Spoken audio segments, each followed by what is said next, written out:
বাদশাহ নুরউদ্দিনকে আল্লাহর নবীজি ডাক দিয়ে বলেছিলেন, ও বাদশাহ নুরউদ্দিন, তুমি তাদেরকে এখনো চিনতে পারো নাই। এই বাদশাহ নুরউদ্দিন, এই দেখো তিনজন মানুষের চেহারা। আল্লাহর নবীজি ওই তিনজন বেঈমান ইহুদির বাবা, মাথার ছবিগুলো, মুখের চেহারাগুলো বাপজি এভাবে ধরে ধরে বাদশাহ নুরউদ্দিনকে দেখালেন। ডাক দিয়ে বলে, ওগো বাদশাহ নুরউদ্দিন, এরা আমাকে কষ্ট দিতে এসেছে। আর বাদশাহ নুরউদ্দিন, তুমি এদের তিনজনাকে তুমি ধরো, উপযুক্ত শাস্তি দাও। বাদশাহ নুরউদ্দিনের বাপজি ঘুমটা ভেঙে গেল, নবী অদৃশ্য হয়ে গেলেন, স্বপ্নে আর দেখতে পেল না। বাদশাহ নুরউদ্দিন চিন্তা করলেন আর ঘুমিয়ে থাকা যাবে না, ওই রাত্রি বানাই রে বাবা। বাদশাহ নুরউদ্দিনের বাপজি যে আপনার মন্ত্রী ছিল, তার নাম কেতাবে পাওয়া যায় জালালউদ্দিন মৌসুমী রহমাতুল্লাহ। তিনজনায় ছদ্মবেশে ধরে বাপজি ইবাদত করে, কোরআন পড়ে সারাদিন। আর রাত্রি বেলায় ওই যেখানে কোরআন পড়তো দিনের বেলায়, ওই রাত্রি ঘরের ভিতরে, ওই তাম্বুর ভিতরে ওই কোরআনের জাই নামাজ, কোরআন তুলে জাই নামাজটা তুলে ওখান থেকে মাটি কাটতো।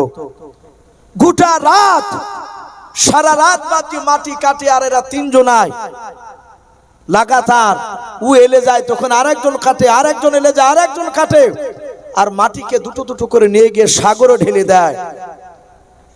সাগরে বাপজি মাটিকে নিয়ে চলে যায়। এরা কাটতে কাটতে কাটতে কাটতে কাটতে কাটতে কেতাবে লিখেছে, বাবা আর এক সপ্তাহ কাটলি রাসূলুল্লাহর রওজাতুল মানুওয়ারা মদিনায় রাসূলুল্লাহর কবরে তারা পৌঁছে যাবে, লাশ নিয়ে চলে যাবে। এরা আর এক সপ্তাহ বাকি আছে। তৎকালীন সেই সময় এরা তিন ইহুদি বেঈমান যে বাপজি মাটি কেটে রাসূলুল্লাহ লাশ চুরি করতে এসেছিল। আমরা প্রতিটা বক্তাদেরকে বিষয় ভাগ করে দিই, এক একটা বক্তাকে এক একটা টপিকের উপর আলোচনা। আপনাকে আলোচনা করতে হবে আপনার নাম, যেমন ইউসুফ, কোরআন শরীফে একটা ইউসুফ বলে একজন নবী আল্লাহ পাঠিয়েছিলেন, সেই নবীর কথা আপনাকে আলোচনা করতে হবে। আমি বললাম, ভাই দেখুন চিন্তা ভাবনা করে আরো যদি এদিক ওদিক যদি পরিবর্তন করেন মহৎ অসুবিধা নেই। তো বলে না, আমরা আপনাকে ওটাই বলতে হবে। আর একটা উনি বলেছেন যে বিশ্ব নবীজির লাশ কিভাবে চুরি করতে এসেছিল সে সম্পর্কে একটু শেষের বেলায় কিছু একটু শোনাবেন ইনশাল্লাহ। এটা আমরা আশা রাখছি আপনার কাছ থেকে শুনবো বলে। তো ভাই আমি আর অন্য ভূমিকার দিকে যাব না, যেহেতু অনেকগুলো বক্তা রয়েছে এখানে, অনেকগুলো বক্তা, প্রতিটা বক্তার বাপজি টাইম নির্ধারিত করা আছে। ইউসুফ নবী আলাইহিস সালামের ঘটনা যদি ধারাবাহিকভাবে যদি বিস্তারিত আলোচনা করা যায়, কমসে কম 6 ঘন্টা সময় লাগবে। ক ঘন্টা বললাম? 6 ঘন্টা। এখন টাইম বাপজি 2 ঘন্টা, সেই হিসাবে বাপজি একটু মোটামুটি বাপজি আমাদেরকে একটু সারতে হয় কথাগুলো, অনেকগুলো বাপজি থেকে যায়। তো সেই হিসাবে বাপজি আমি আর অন্য দিকে কথা বলে সময় নষ্ট করে লাভ নেই, একদম সরাসরি চলে আসি ইউসুফ নবী আলাইহিস সালামের বাপজি জীবনীতে আলোচনাতে। সকলেই জানি ইউসুফ নবীর একজন আব্বা ছিলেন। ইউসুফ নবীর যিনি আব্বা, ওনার নাম হযরত ইয়াকুব নবী আলাইহিস সালাম। শাইনুল ভাই এই ফুল্লাটা একটু টেনে নেন তো এখান থেকে, সামনে একটু দেখতে অসুবিধা হয়েছে, ওগলান থেকে এটা একটু খুলে নেন। ইউসুফ নবী আলাইহিস সালাম, ওনার আব্বার নাম কি বললাম বাপ? একটু জোরে বলবেন। হযরত ইয়াকুব নবী আলাইহিস সালাম। কোরআন শরীফে বাপজি কটা নবী রসুলের নাম পাওয়া যায় শুনেছেন বাপজি কোনো আলেমের মুখে? মনে আছে কটা নবী রসুলের নাম আছে গোটা কোরআনে? শুনলে হয়তো মনে নেই অনেকের। গোটা কোরআনে বাপজি নবী রসুলের নাম এসেছে মাত্র 25 জন। কজন বললাম? 25 জন, একটু মনে রাখবেন ইনশাআল্লাহ। আমার মনে হয় আগামীতে কোনো মাওলানা কোনো জায়গায় যদি জিজ্ঞাসা করে গোটা কোরআনে কটা নবী রাসূলের নাম আছে, সেদিন বলতে পারবেন তো ইনশাআল্লাহ? কথা বললাম, একটু জোরে বলো। 25টা নবী রাসূলের নাম আমরা উলামার মুখে শুনতে পাই 1,24,000, মতান্তরে 2,24,000 নবী রাসূল বলে না?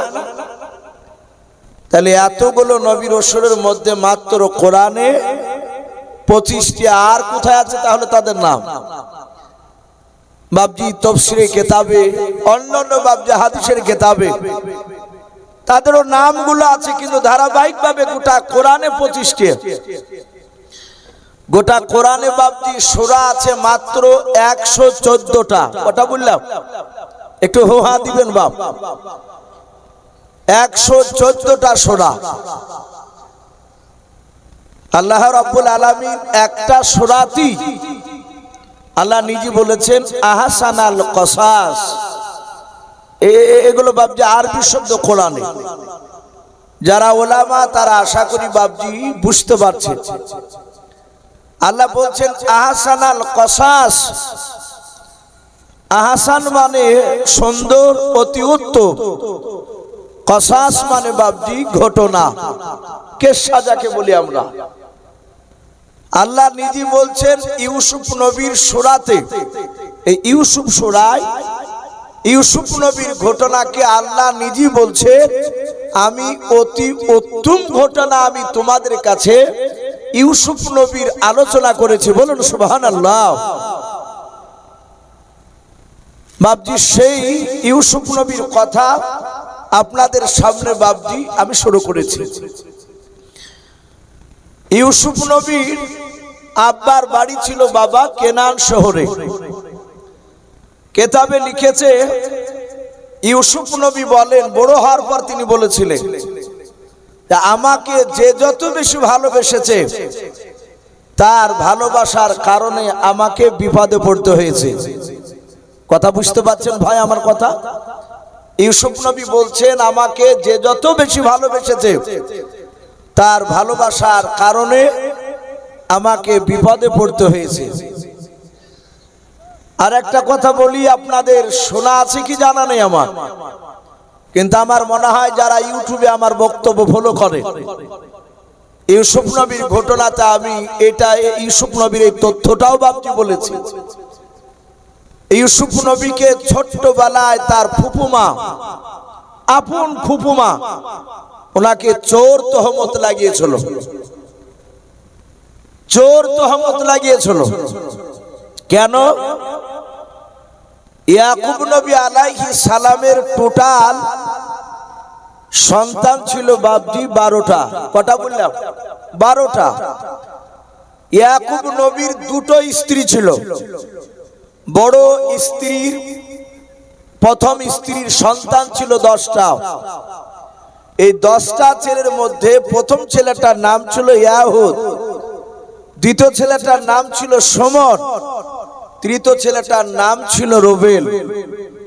আমার ক্ষুদ্র জ্ঞানে যতটা তাফসীর পড়েছি, আমাদের উস্তাদদেরকে জিজ্ঞাসা করেছি, ওনারা ইয়াকুব নবীর প্রথমকার স্ত্রী 3টা ছেলের নাম বলেছে, বলে আর 7টার নাম বাবা পায়নি। হযরত ইয়াকুব নবীর দ্বিতীয় স্ত্রীর সন্তান ছিল বাবা মাত্র 2টো। বড় ছেলেটার নাম ছিল ইউসুফ, ছোট ছেলেটার নাম ছিল বানিয়ামিন। বানিয়ামিন যাকে আমরা বনিয়ামিন বলি আমরা। তাহলে টোটাল বাবজি ইউসুফের বইমাত্র ভাই দিয়ে তারা ছিল 12 জন। কিতাবে লিখেছে ইয়াকুব নবী সবচেয়ে ইউসুফকে ভালোবাসতেন। বলুন আলহামদুলিল্লাহ। সব ছেলেছে হযরত ইউসুফ নবী আলাইহিস সালামের চেহারার ব্যাপারে আল্লাহ বলেন নবীকে, হে নবী আমি চেহারার গোটাটা অর্ধেকটা করেছি, অধাদি করে অর্ধেক চেহারা দিয়েছি গোটা পৃথিবীর নারী আর পুরুষকে। দুনিয়া শুরু থেকে নিয়ে কিয়ামত পর্যন্ত যত নারী পুরুষ আসবে সবাইকে দিয়েছে আমি অর্ধেকটা চেহারা, আর অর্ধেকটা চেহারা দিয়ে আমি একাই আমার ইউসুফ নবীকে দিয়েছি। বলুন সুবহানাল্লাহ। তাহলে বুঝতে পারছেন কত সুন্দর চেহারা। ইউসুফ নবী দুনিয়াতে আসার পরে ইউসুফের যে ওই ফুফুমা চোর তহমত লাগিয়েছিল, উনি ইউসুফকে বড্ড ভালোবেসে ফেলেছিলেন। কিতাবে লিখেছে ওনার পাড়াতেই বাড়ি ছিল ওনার। ইয়াকুব নবীর বোনের বিয়ে হয়েছিল ওনার গ্রামে। এরকম আমাদের অনেক ফ্যামিলিতে আছে, দেখেন বাপের বহির চারটা যদি থাকে, তিনটার বিয়ে হয়েছে বাইরে, একটার বিয়ে দেখা গেল গ্রামই হয়েছে, এরকম থাকে। তো ইউসুফের বাপজি ফুফুমার বাড়ি গ্রামই ছিল, ইউসুফ নবীর গ্রামে, যেটাকে কেনান শহর বলা হয় মিশরের মধ্যে। তো ইউসুফ নবী তখন হামাগুড়ি দিছিলেন, হামাগুড়ি দেওয়া সন্তান।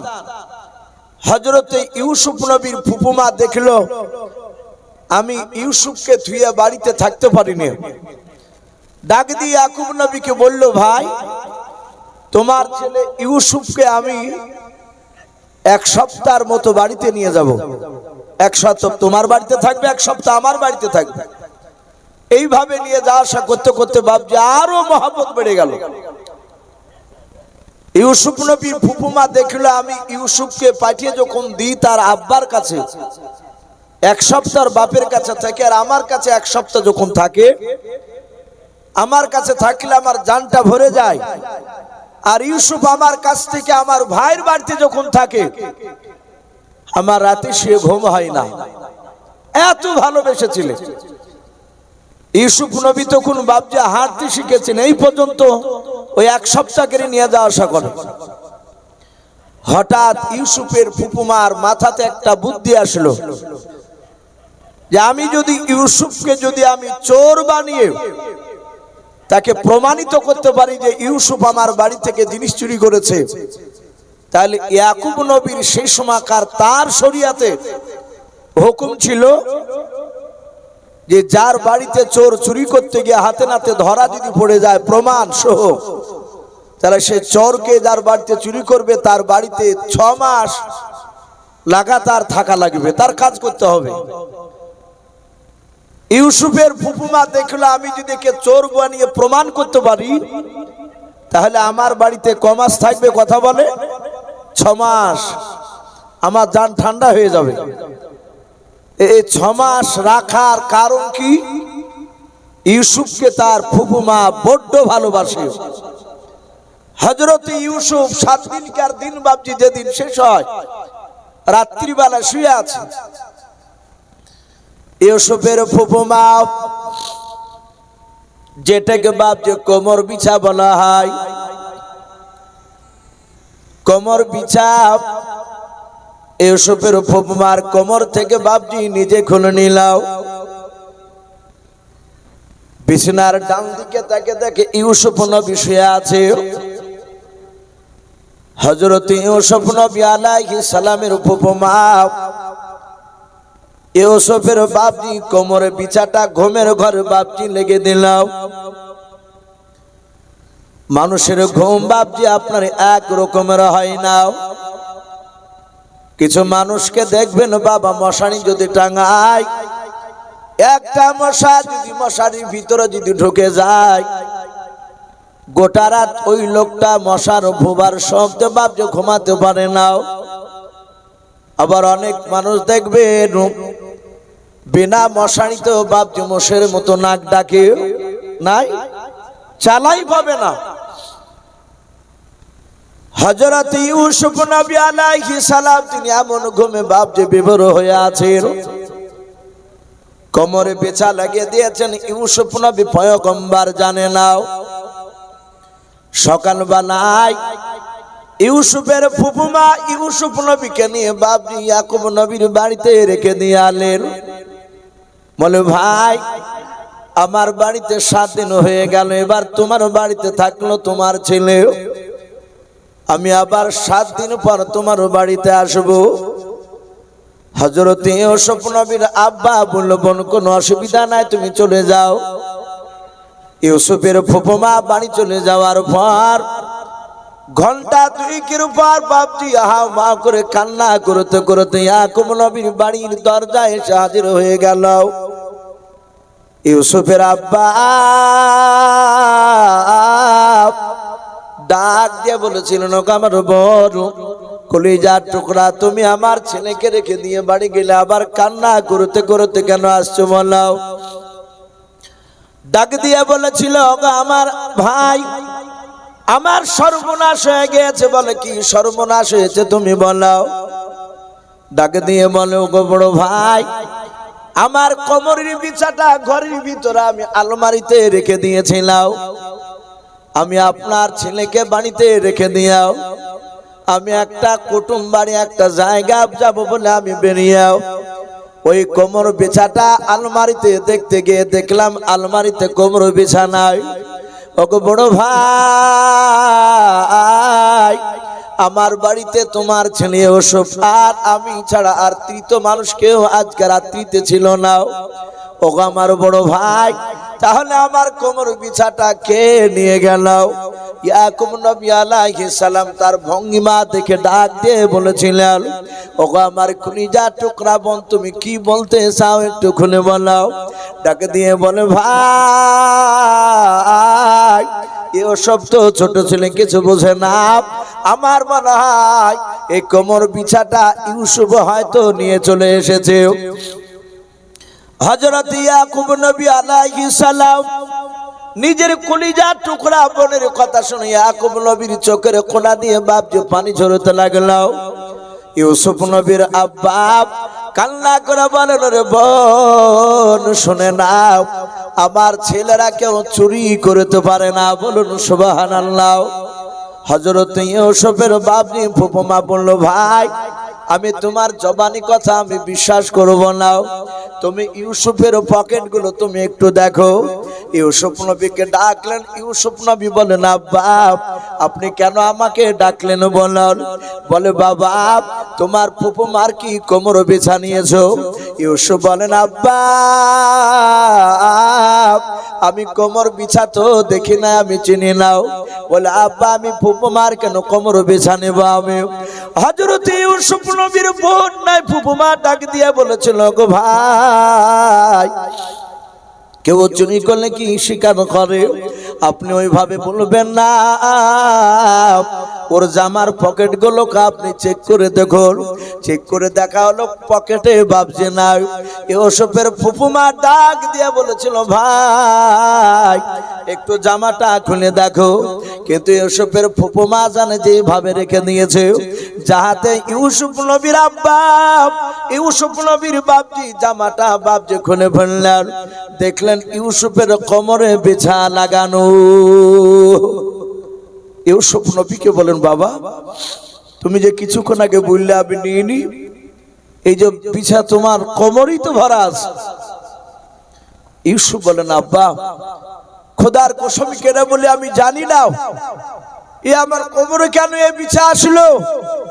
এটা তো আমি আজ জীবনে প্রথম দেখছি, এর আগে দেখেছিলাম না। ইউসুফের ফুফুমা দাঁড়িয়ে আছে, বলছেন, ভাই, এবার তোমার শরিয়ত অনুযায়ী বিচার করো। ইয়াকুব নবী বলেন, আমার শরিয়ত অনুযায়ী বিচার, আমার ছেলে তোমার বাড়িতে 6 মাস থাকবে। মনে মনে চিন্তা করলে, আল্লাহ, আমি এটাই তো চাইছিলাম। আমি আমার নিষ্পাপ মাসুম ভাইপো, আমি আমার এই ছেলে ইউসুফকে আমি বড্ড ভালোবেসে ফেলেছি। তাকে ছেড়ে আমি একটি বেলা থাকতে পারি নাই, বলুন সুবহানাল্লাহ। আমি কায়দা করে, ওগো আল্লাহ, আমার ছেলের পরে আমি চোর তহমত লাগিয়েছি। ইউসুফ নবী ফুফুমা সব জানতে মনে মনে তওবা করেছেন আল্লাহর কাছে। কিতাবে লিখেছে, ইউসুফ নবী তার ফুফুমার বাড়িতে আরো 6 মাস বাপজি তাকে থাকতে হয়েছিল। 6 মাসের পরই ইন্তেকাল করেছেন। কোন রাবি লিখেছে 6 মাস পর্যন্ত নাই, তার আগে ইন্তেকাল করেছিল ইউসুফের ফুফুমা। উনি চলে আসলে তাহলে বাপজি আমরা বুঝতে পারলাম ইউসুফের ফুফুমা ছোট্টবেলায় ইউসুফকে বিনা দোষে ওনাকে চোর বানানো হয়েছিল, তহমত লাগিয়েছিল। আদৌ কিন্তু ইউসুফ চোর না। কেন? ইউসুফ বেশি ভালোবাসার কারণে। হযরত ইয়াকুব নবী আলাইহিস সালাম উনিও ইউসুফ নবীকে সবারই চেয়ে বেশি ভালোবাসতেন না, সব বেটাদের মতন সমান ভালোবাসতেন। কথা বলে বেশি ভালোবাসতেন। আমাদের দুনিয়াতে দেখা যায় একটা মানুষের 4টে ছেলে আছে, কারো 5টা আছে, কারো 6টা আছে। দেখা যায় তার বাপ হয় বড় ছেলেকে বেশি ভালোবাসে, না হলে ছোট ছেলেকে, তাহলে মেজো ছেলেকে। এরকম আছে না নাই? দেখা যায় না? যে ছেলেটাকে ভালোবাসে আর অন্য ছেলেগুলোকে তার তুলনামূলক একটু কম ভালোবাসে। দেখা যায় অন্য ছেলেরা স্ত্রীরা বলে যে তুমিও তো তার ছেলে, তোমাকে অতটা ভালোবাসে না যতটা ছোটটাকে ভালোবাসে। এটা তো গুনাহ নাই বাপ। এ সিফাত এ গুণ নবীর মধ্যে ছিল। যদি গুনাহ যদি হতো, ইয়াকুব নবী জানতেন না? কথা বলে যে একটা ছেলে আমার ইউসুফকে বেশি ভালোবাসলে এটা আমার অন্যায় হবে, গুনাহ হবে। এটা জানতেন তো উনি, তাহলে ভালোবাসতেন না ওইভাবে। ওনারা জানেন মহব্বত একটা ছেলের উপর বেশি হতেই পারে, এতে গুনাহ নেই। কিন্তু বাপজি অংশ যখন দিতে যাবেন ছেলেদেরকে বাপে, তখন কিন্তু বাপজি 19-20 করা যাবে না। কথা বুঝতে পারলে? 19-20 করা যাবে না। একটা বুবা যদি ছেলে থাকে, ন্যাংরা নুড়ে, আপনার সুস্থ ছেলেটা ভালো ছেলেটাও জবিগা পাবে জমি, ও ন্যাংরা বেটাটাও তবিগা পাবে। যে তোর বিয়ে হয়নি, তুই ন্যাংরা, তুই কথা বলতে পারিস না, তোকে একটু কম দিব না, এ কম দিলি তার বাপকে জাহান্নামে যাওয়া লাগবে। কিন্তু একটা ছেলের উপর বেশি মহব্বত করলে এ তো গুনাহ নেই। এটা নবীদের মধ্যেও বাপজি এই সিফাত গুণগুলো দেখা যেত। হযরত ইউসুফ নবী আলাইহিস সালামকে ইয়াকুব নবী বড্ড ভালোবাসতেন অন্য 11টা ছেলের তুলনায়। ইউসুফ নবী আলাইহিস সালাম তার বয়স বাপজি তখন মাত্র 10 থেকে 12 বছর। আমি আর একটু বলি, ইউসুফ নবীর জামানায় মানুষ বয়স পেত প্রায় 250-300 বছর পর্যন্ত। বলুন আলহামদুলিল্লাহ। 150, 200, 250, 300 পর্যন্ত। তাহলে সেই মোকাবিলায় 10-12 বছরের ছেলে মানে একেবারে বাচ্চা ছেলে। ইউসুফ নবী আলাইহিস সালাম রাত্রিবেলায় বাপজি বিছানায় শুয়ে আছে। হঠাৎ করে ইউসুফ নবী স্বপ্ন দেখছেন, তা আল্লাহ কোরআনে বলেছে, ইয ক্বালা ইউসুফ লিআবিহি ইয়া আবাতি ইন্নী রাআইতু আহাদা আশারা কাওকাবান ওয়াশ শামসা ওয়াল কামারা রাআইতুহুম লি সাজিদিন। ইউসুফ নবী আলাইহিস সালাম গভীর রাত্রিবেলা তিনি স্বপ্ন দেখলেন, আসমানে বাবা কোটি কোটি তারকার মধ্যে থেকে মাত্র 11টা তারকা এবং চাঁদ সূর্য তারা আসমান থেকে নেমে এসে আমার ইউসুফ নবী আলাইহিস সালামের পায়ের নিচে বাপজি তারা সিজদা করলো। বলুন সুবহানাল্লাহ। একদম কোনো গল্প নাই, বানোয়াটি কথা বাপজি আমি বলি না। কোরআন শরীফে লিখছে এই ইউসুফ নবীর ঘটনা। তাফসীরে মারিফুল কোরআন, তাফসীরে ইবনে কাসির, তাফসীরে ফি জিলালিল কোরআন, তাফসীরে খাজিন সব লক্ষ্য করে দেখবে ইউসুফ নবী আলাইহিস সালামে এইভাবে বাপজি কথাগুলো দেওয়া আছে। ইউসুফ নবী দেখলেন আসমানে কোটি কোটি তারকার মধ্যে থেকে মাত্র 11টা তারা আর চাঁদ সূর্য তারা আসমান থেকে নেমে এসে একেবারে ইউসুফ নবীর পায়ের নিচে এসে সিজদা করলো। ইউসুফের ঘুম ভেঙে গেল।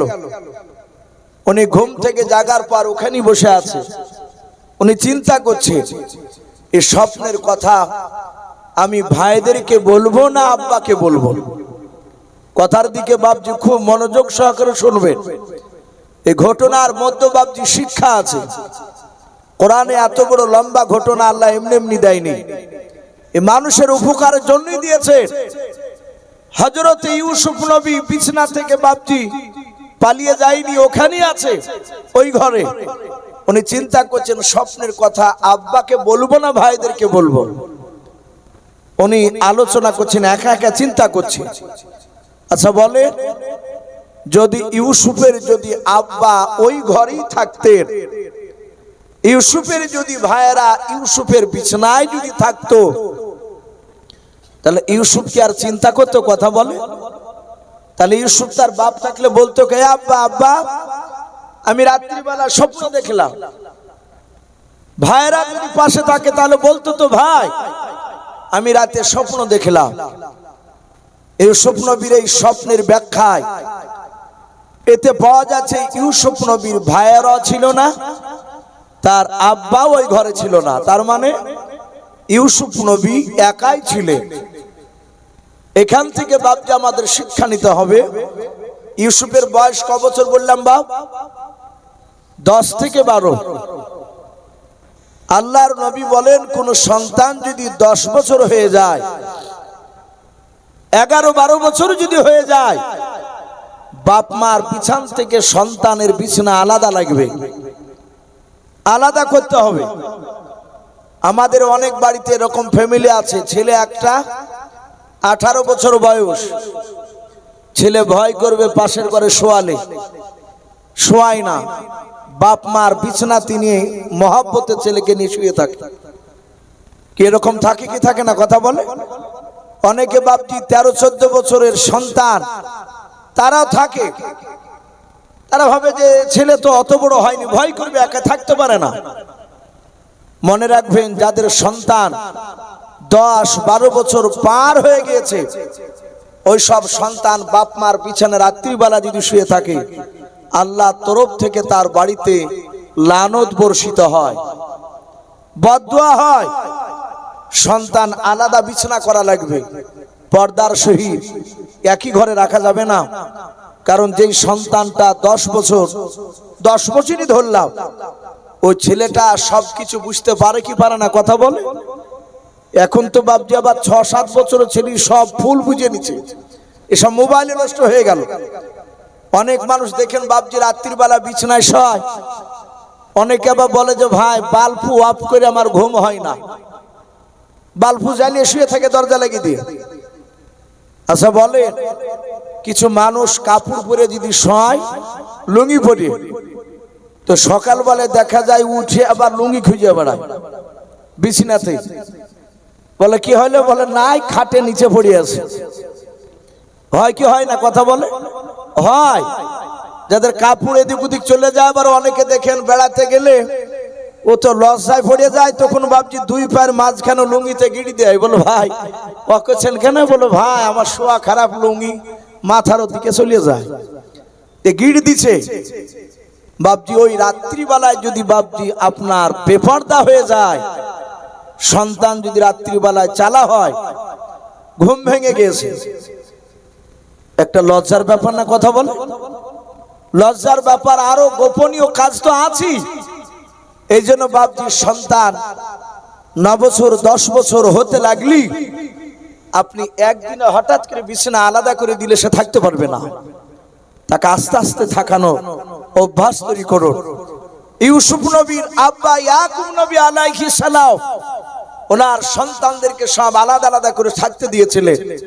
ইউসুফ নবী একাই উঠে চিন্তা করলেন, এই স্বপ্নের কথা আমি ভাইদের কাছে আগে বলবো না, আমি স্বপ্নের কথা আমি আব্বার কাছে গিয়ে বলবো। কেন? ইয়াকুব নবী আলাইহিস সালামকে দেখতেন ইউসুফ নবী। গ্রামের লোকেরা স্বপ্ন দেখার পর আব্বা ইয়াকুব নবীর কাছে এসে অনেক মানুষরা স্বপ্নের ব্যাখ্যা মানে জেনে যেত। তা চিন্তা করেন আমি স্বপ্নের কথা আব্বাকে গিয়ে বলবো। এই স্বপ্ন নবী যখন ঘর থেকে ওঠে, সকালবেলায় ওনার আব্বার ঘরের দিকে যাচ্ছে, ইউসুফের বইমাত্র ভাই যে বাপজি 10টা, তার মধ্যে 2 নাম্বার ভাই সমর, উনি দেখলেন ইউসুফ ভাই আমাদের দিকে না এসে সোজা আব্বার ঘরের দিকে কেন দৌড়াচ্ছে। এ তো ডাল মে কুছ কালা হে। और চাউনি দেখে, ধাওয়া হাঁটা দেখে বুঝতে পেরেছে কোন ইমার্জেন্সি কথা আমার আব্বাকে গিয়ে বলবে। ইউসুফ নবী আলাইহিস সালামের ভাই সুমন ভাই পেছন থেকে বাপজি ডাক দিল না, চুপি চুপি বাবা। ইউসুফের নবীর বাপজি পেছনে হাঁটতে শুরু করে দিলাও, যেন ইউসুফ নবী বুঝতে না পারে, জানতে না পারে। হযরত ইয়াকুব নবী আলাইহিস সালামের দরজার কাছে গিয়ে ইউসুফ নবী ঢোকার পর ডাক দিয়ে বলেছিল, আব্বা আমি রাত্রি বেলায় অতি আশ্চর্য স্বপ্ন দেখলাম।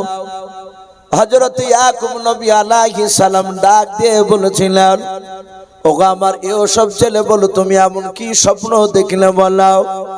ইউসুফ নবী আলাইহিস সালাম দাঁড়িয়ে বলেছিলেন, ইদ ক্বালা ইউসুফ লিআবিহি ইয়া আবাতি ইন্নী রাআইতু আহাদা আশারা কাওকাবান ওয়াশ-শামসা ওয়াল-কমারা রাআইতুহুম লি সাজিদিন। ইউসুফ নবী আলাইহিস সালাম বলেন, আব্বা আমি রাত্রিবেলা অতি আশ্চর্য স্বপ্ন দেখলাম। ওই আসমান থেকে কোটি কোটি তারকার মধ্যে থেকে 11টা তারকা এবং চাঁদ ও সূর্য তারা আসমান থেকে নেমে এসে আমার পা নিচে সিজদা করলাম। ওগো আব্বা জান, আপনি তাড়াতাড়ি স্বপ্নের মানেটা বলে দেন। ইউসুফ নবী আলাইহিস সালামের স্বপ্ন শোনার পর হযরত ইয়াকুব নবী দৌড়ে সেই ইউসুফ নবীকে বাবা বুকের সাথে জড়ে ধরলাম, কপালে চুমা দিয়ে বলেছিল, বাবা আমি স্বপ্নের মানেটা করে দেব বাবা, কিন্তু তার আগে তুমি দেখো ঘরের বাইরে কেউ লুকিয়ে আছে কিনা, তোমার কোন ভাইরা দাঁড়িয়ে আছে কিনা। ইউসুফ নবী আলাইহিস সালাম নিজের আব্বার কথা শুনে বাবা ঘর থেকে বেরিয়ে রে বাবা ঘরের ডান দিকে বাম দিকে 2 দিকে তাকে দেখলাম। দেখার পর বলে, আব্বা ঘরের বাইরে কাউকে দেখতে পেলাম না, কিন্তু কিতাবে বাপজি পাওয়া যায় ইউসুফ নবীর আব্বাজি ঘরে ছিলেন রে বাবা। ইউসুফ নবী যখন ঘর থেকে বাপজি নিজের আব্বার কাছে যাচ্ছিল, ওই সময় ইউসুফের বাপজি সুমন বলে যে ভাইটা ছিল, ওই ভাইটা পেছনে বাপজি আপনার ধাওয়া করে পেছনে বাপজি চুপি চুপি যাওয়ার পর ইউসুফ নবীর ভাই ইয়াকুব নবী আলাইহিস সালামের বাবা একটা ঘরের পাঁচিলে কান লাগিয়ে কথাগুলো শুনতেছিল। এরা জানে না লোকাল ভাবে হযরত ইয়াকুব নবী বলেন, এই ইউসুফ ঘরের বাইরে কাউকে দেখতে পেলে? বলে না। বলে কাউকে দেখতে পেলে না? বলে নাও। ইয়াকুব নবী আলাইহিস সালাম উনিও বাপজি জানে নাও। ইউসুফ নবী ছোট ছেলে বাপজি 2 দিকে তাকে দেখলেন, কাউকে দেখা যায় না। হযরত ইউসুফ নবী বলেন, আব্বা ঘরের বাইরে তাকে দেখলাম, কাউকে দেখতে পাওয়া যায় না গো আব্বা, আপনি তাড়াতাড়ি মানেটা বলে দাও। ওগো আব্বা 11টা তারা মাত্র কেন তারা আসলো? চাঁদ সূর্য তারা নেমে এসে কেন আব্বা আমার পা নিচে কেন সিজদা করলো?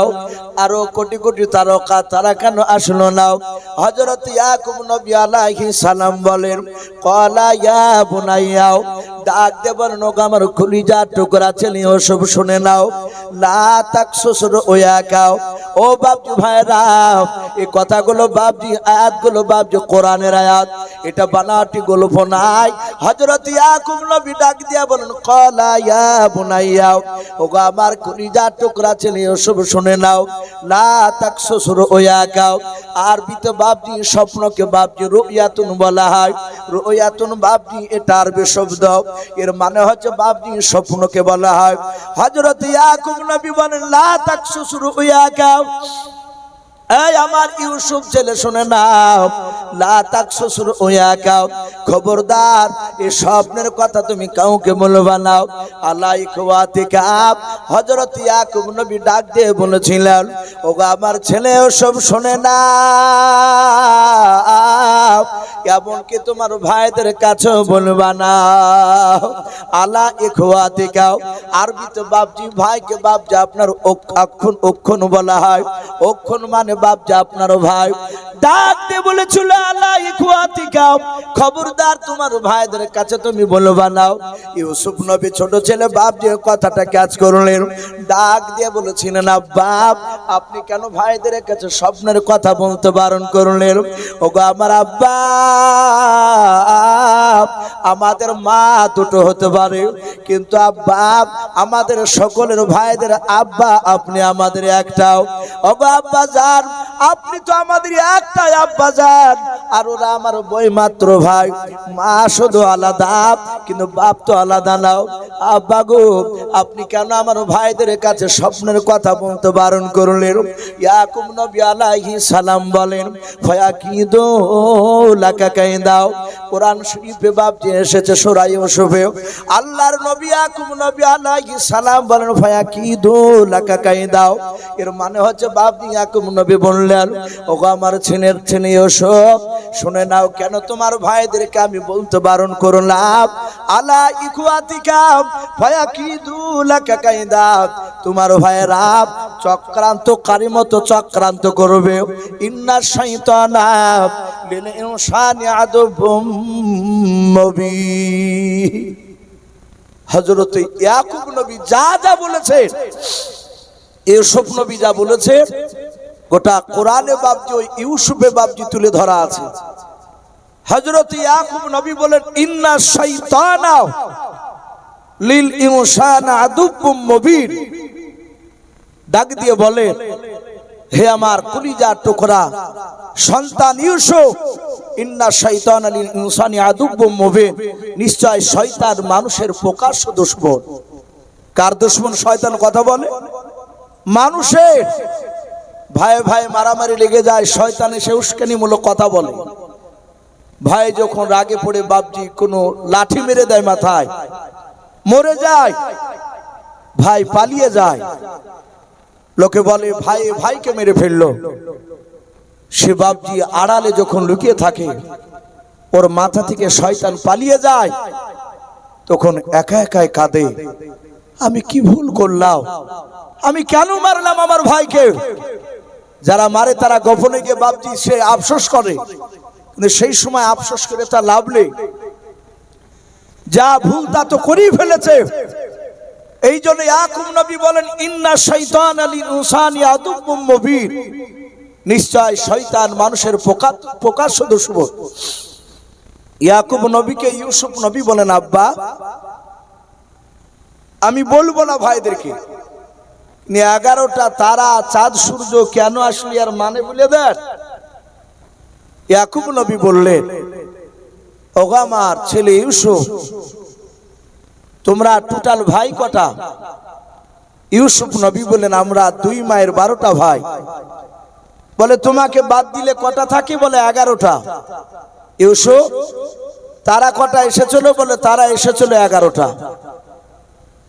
বলে আই ইউসুফ, 11টা তারা মানে তোমার 11টা ভাই। এমন একটা দিন আসবে সেদিন তোমার ভাইরা তোমার আনুগত্য স্বীকার করবে। বলুন সুবহানাল্লাহ। ইউসুফ নবী মুচকে হাসি দিয়ে বলেন, আব্বা চাঁদ সূর্য মানে? বলে চাঁদ হচ্ছে তোমার মা, সূর্য হচ্ছে আমি তোমার আব্বা। এমন একটা দিন আসবে ওগো আমার সোনা ইউসুফ, সেদিন তোমার বাপ মা তোমার কথা অনুযায়ী চলতে বাধ্য হবে। ইউসুফ বলেন, আব্বা এমন কি করব আমরা, এমন আমি কি হব যে আমার ভাইয়েরা এবং আপনি আমার মা সবে আমার কথা অনুযায়ী চলবে? ইয়াকুব নবী বললেন যে তোমার স্বপ্নের মানে পাওয়া যাচ্ছে, তোমার সব ভাইদের চেয়ে তোমাকে আল্লাহ উচ্চ সম্মানের অধিকারী করবে। বলুন সুবহানাল্লাহ। আর একটা কিতাবে লিখেছে, ইয়াকুব নবী বললেন তোমার বাপ দাদার মতো তোমাকে নবুয়ত দান করবে।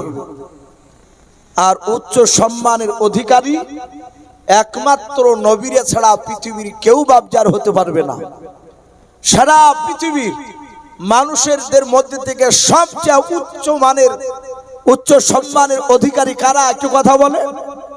ওই নবী রাসূলরা, তারপরে সাহাবায়ে কেরাম, তারপরে তাবে তাবেঈন, এইভাবে পরস্পর বাপজি চলে আসছে। হযরত ইউসুফ নবী বলেন, আব্বা তাই বলে? হ্যাঁ। বলে, বাবা খবরদার এই স্বপ্নের কথা কাউকে বলবা না। কিন্তু স্বপ্নের মানে সব শুনেনি লোকে, একটু কথা বলে। ওই ইউসুফের ভাই সমন বলে নাও, সে বাপজি আপনার আড়াল থেকে শুনে ইউসুফ চলে গেল। ইউসুফের ভাই সেও বাপজি অন্য সাইডে চলে গেল, জানতে দিল না। ইউসুফের ভাইয়েরা তারা আছে, ইউসুফের সমন ভাইটা ছুটে গিয়ে বলল, ভাই আমরা এক মায়ের 10টা ভাই একত্রিত হই। বলে, কেন? বলে, খুব গুরুত্বপূর্ণ কথা আছে। বসে পড়ল। সমন বলছে, ভাই এখানে দেখো দিনি বনিয়ামিন আছে কিনা। এদিক ওদিক তাকিয়ে দেখলো বনিয়ামিন আছে। সমন বলল, এখানে আর বলা যাবে না। বলে, কেন? বলে, যতক্ষণ পর্যন্ত বনিয়ামিনকে তুলে না দিবা। ওকে তুলে দাও। বনিয়ামিন ইউসুফ যদি ছোট হয়, তার চেয়ে ছোট ভাই বনিয়ামিন, ও বয়সে আরো ছোট। উনি গুরুত্ব দিলেন না, উঠে বাপজি সেখান থেকে চলে গেলেন। হযরত ইউসুফের ভাইয়েরা ডাক দিয়ে বলল, ভাই আমরা এক মায়ের 10টা ভাই এখানে আছি। ইউসুফও নাই, ইউসুফের ভাই বনিয়ামিনও নাই। বল এমন কি বলবি? সমন বলল, ভাই আজকে ইউসুফ ভাই বিছানা থেকে উঠে আমাদের ঘরে আসেনি। বলে, তাই তো দেখলাম প্রতিদিন আসে, আজকে আসেনি কেন? বলে, ভাই তোমরা জানো না, আমি দেখেছি। আমি ইউসুফকে ফলো করেছিলাম, আব্বার কাছে গিয়ে স্বপ্নের কথা বলেছি, ইউসুফ নাকি নবী হবে, ইউসুফ নাকি উচ্চ সম্মানের অধিকারী হবে। যাহাতেই কথা বললো, যে কে বললো? বলে, আমার আব্বার মুখ থেকে শুনলাম আমি আড়াল থেকে। ইউসুফের 10টা ভাই, ওই যে অন্য মাই প্রথম মাই, এই 10 ভাইয়ের মধ্যে বাপজি বড় ভাইটার নাম ছিল ইয়াহুদ। কি নাম বললাম? ইয়াহুদ।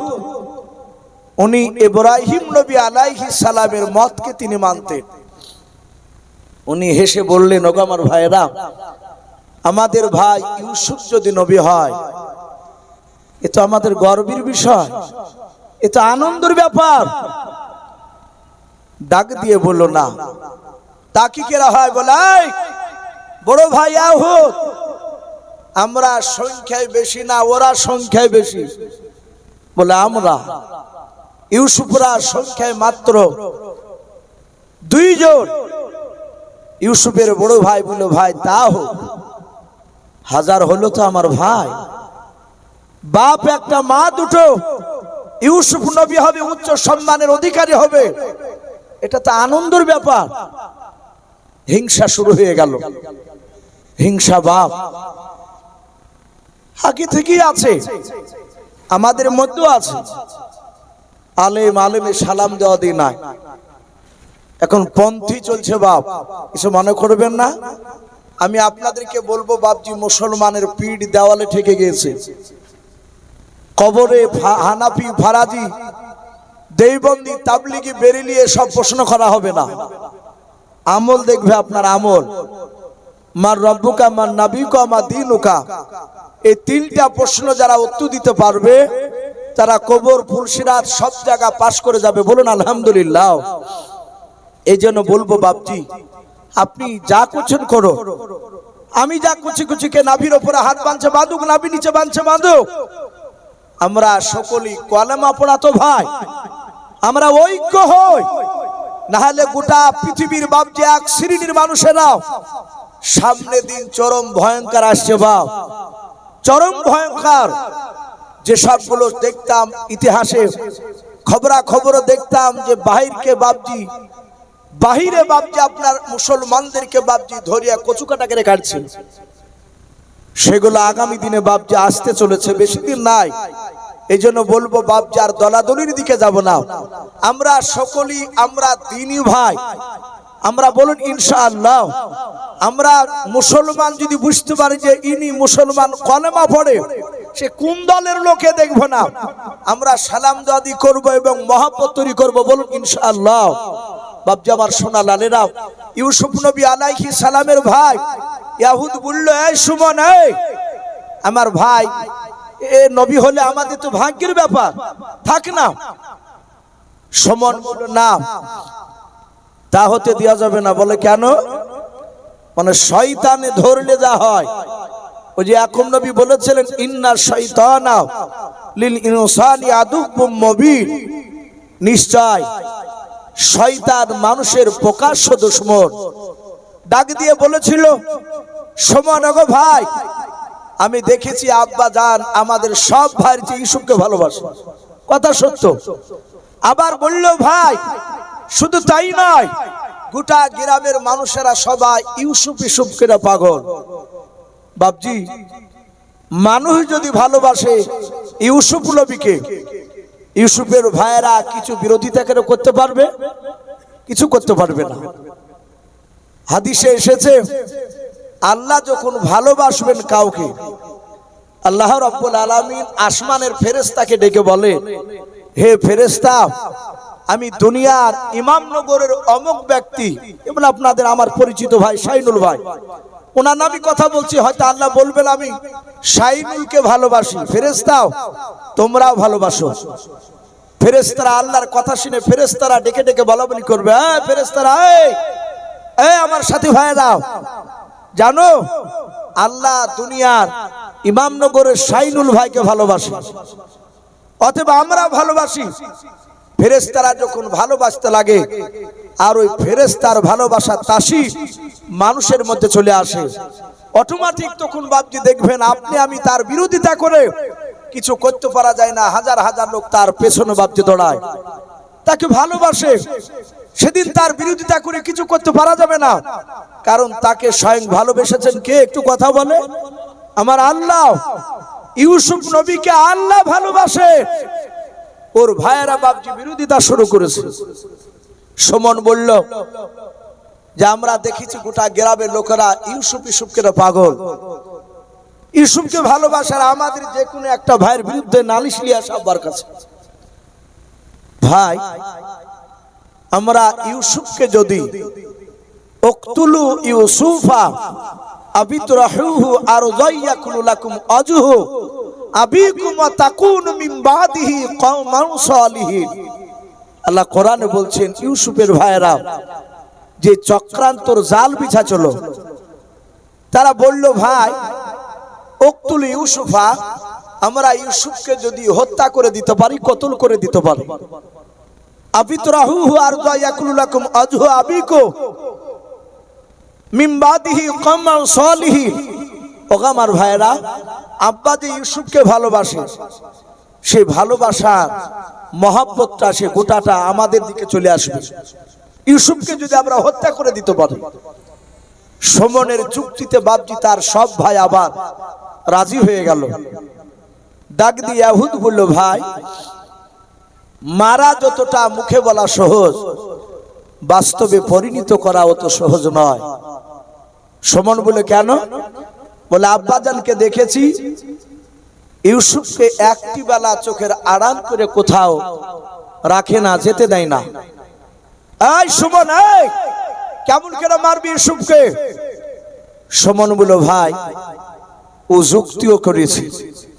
বলে, কি করে? বলে, ইউসুফ ছোট্ট ছেলে, কিছু বুঝে না, কোনোদিন মাঠে যায়নি, চলো আমরা ইউসুফকে ডেকে নিয়ে গিয়ে পার্সোনাল তাকে মাঠের কিছু লোভ লালসা দেখাবো। মাঠের লোভ লালসা দেখে ছলে বলে কৌশলে ইউসুফকে মাঠে নিয়ে যেতে পারলি তাকে জবাই করে ফেলবো। বলো, ভাই ঠিক আছে, তাহলে তাই হবে। ইউসুফকে ডাকলো, বলছে, ভাই ইউসুফ মাঠে তো কোনোদিন যাওনি? বলে, না ভাই। বলে, একদিন মাঠে গেলে আর কোনোদিন বাড়িতে থাকবে না, বাড়িতে থাকলে শরীর স্বাস্থ্য ভালো হয় না, মাঠে গেলে মাঠের বাতাস আবহাওয়া এত ভালো, শরীর স্বাস্থ্য ভালো হবে। ভাই দারুণ জায়গা আছে মাঠে খেলাধুলা। ডাক দিয়ে বলল, ভাই মন চাইছে কিন্তু আব্বা তো যেতে দিবে না। ইউসুফ বলছেন তার ভাইদেরকে, সুমন তার ভাইরা বলল, ভাই আব্বার কাছে অনুমতি চাইবি, যদি আব্বা যেতে না দেয় তাহলে তুমি কাঁদবা, তুমি কান্না করবা, বাদ বাকিটা আমরা দেখে নেব। ইউসুফ জানছে না যে এরা শয়তানের জাল বিছিয়ে দিয়েছে, আমাকে নিয়ে যেতে পারলি তারা হত্যা করবে। ইউসুফ নবী আলাইহিস সালাম তার আব্বার কাছে গিয়ে বলে, ওগো আব্বা জান, আমি ভাইদের সঙ্গে আজকে মাঠে ছাগল চড়াতে যাব। ইউসুফ নবীর আব্বা ইয়াকুব নবী আলাইহিস সালাম ডাক দিয়ে বলেছিলেন, ওগো আমার ছেলে ইউসুফ, আমি তোমাকে মাঠে যেতে দেব না। কেন আব্বা? বলে, বাবা ইউসুফ, তোমাকে একটি বেলা আড়াল করে আমি থাকতে পারি না, তুমি যেও না। ইউসুফ নবীর ভাইরা বলেছিল, ভাই আব্বা জান যদি তোমাকে যেতে অনুমতি যদি না দেয়, ওই সময় তুমি কান্না শুরু করে দেবা। হযরত ইউসুফ নবীর বাবা 10টা ভাই, তারা সবাই মিলে বাবা পাঁচিলের আড়াল থেকে বাবা কান দিয়ে কথাগুলো শুনছিল। তারা অপেক্ষা ছিল কখন ইউসুফের কণ্ঠের আওয়াজ, কান্নার বাজে শব্দ পাবে। ইউসুফে যখন কান্না করতে লাগলেন, বাবা ইউসুফের ভাইরা অজানার ভান করে গিয়ে বলেছিল, আব্বা আপনি আপনার কলিজা টুকরা ছেলে, আমাদের মহব্বতের সিনের ভাই কেন কান্না করতেছে আপনার কাছে?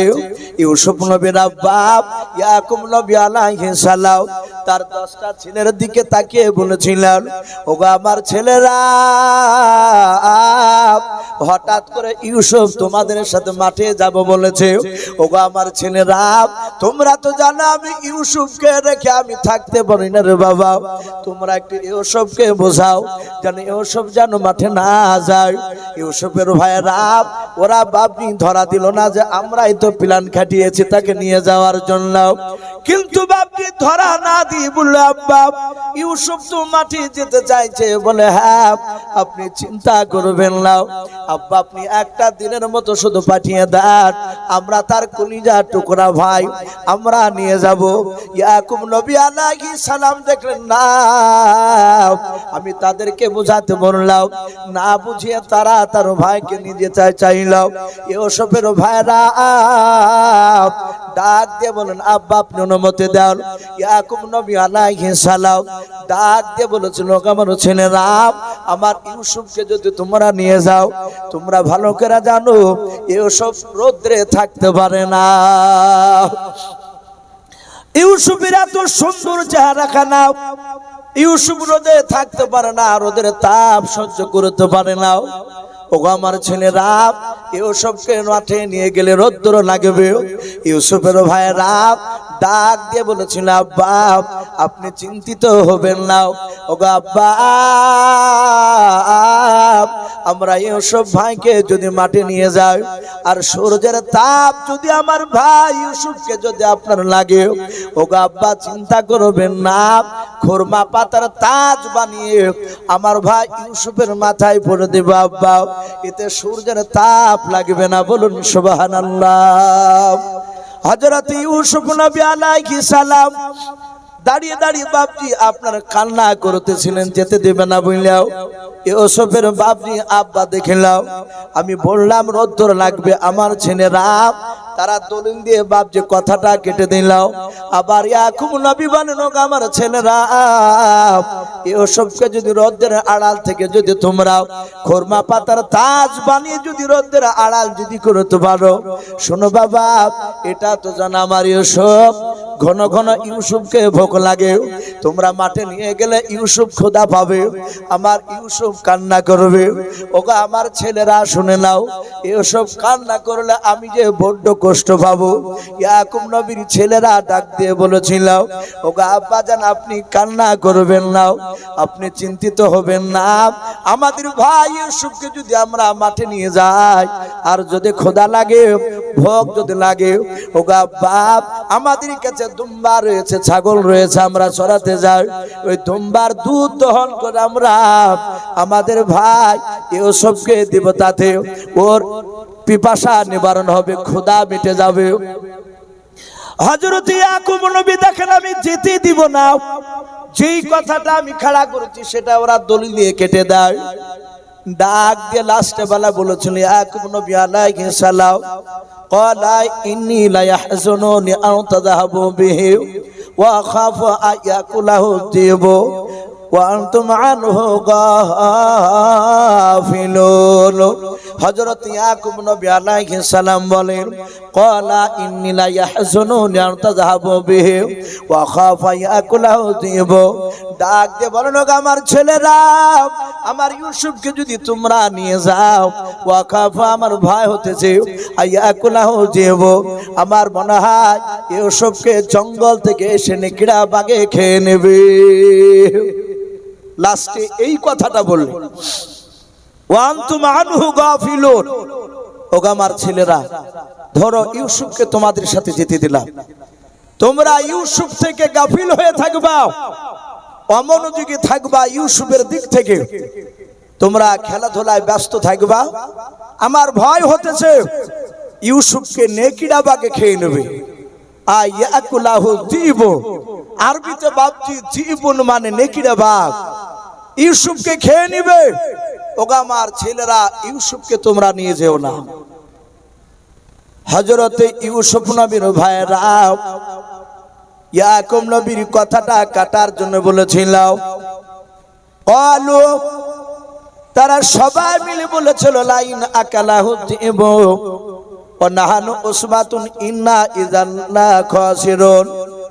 ইউসুফের ভাইরা ডাক দিয়ে বলেছিল, বাপ আমাদের ভাই ইউসুফকে যদি সত্যিকারে নেকড়া বাগে খেয়ে নেয়, ওগো বাপ ওয়া নাহানু উসবাতুন ইন্না ইযান লা খাসিরুন। ওগো বাপ আমরা সকল ভাইরা ক্ষতিগ্রস্তের মধ্যে পড়ে যাব। আব্বা কাঁদবেন না, ভয় পাবেন না, কোনো ভয়ের ব্যাপার নেই, আপনার 10টা ছেলে আমরা যাব সাথে ইউসুফে। এই আব্বা, আমরা 10 ভাই যদি ইউসুফকে নিয়ে দাঁড়িয়ে থাকি, জঙ্গলের একটা নেকড়ে বাঘ কেন, 10টা নেকড়ে বাঘ এসে আমার ইউসুফকে কেড়ে নিতে পারবে না। বলুন সুবহানাল্লাহ। হযরত ইয়াকুব নবী আলাইহিস সালাম দেখলেন না, এরা শুনবে না, আমার ছেলে ইউসুফ কাঁদছে যার জন্য, আর এরাও ভালোবাসে বড্ড ইউসুফকে, এরাও না নিয়ে গিয়ে ছাড়বে না, ভাইয়ের কান্না ওরা সহ্য করতে পারছে না, নিয়ে যাবে। হযরত ইয়াকুব নবী আলাইহিস সালাম বললেন, ওগো আমার ছেলেরা, বারবার যখন বলছে নিয়ে যাব, যাও, কিন্তু আমার ভয় হতেছে ইউসুফকে নেকড়া বাগে খেয়ে নেবে, তোমরা সাবধান, যাও ইউসুফকে নিয়ে যাও। যাহাতে বাবা হুকুম দিয়ে দিলেন, বাবা নিয়ে যাও। ইউসুফ নবীর বাপজি বড় ভাই ইয়াহুদ বলে ভাইটা চিনলাও, ওই ভাইটা ইউসুফের হাত কানা ধরে বাপজি কোলে তুলে নিলাও। হযরত ইউসুফের বড় ভাই ইউসুফকে কোলে তুলে নিয়ে বাপজি গালে মুখে বাবা কপালে চুমা দিতে লাগলো, মহব্বত করতে লাগলো। ইউসুফের বাপ বাড়ির গেট থেকে বাপজি তাকে দেখছেন মাঠের দিকে নিয়ে যেতে লাগলো। হযরত ইউসুফের বড় ভাইয়ের কাছ থেকে সুমন বলে ভাইটাও ইয়াহুদের কাছ থেকে কেড়ে নিয়ে 3 চুমা দিতে লাগলেন।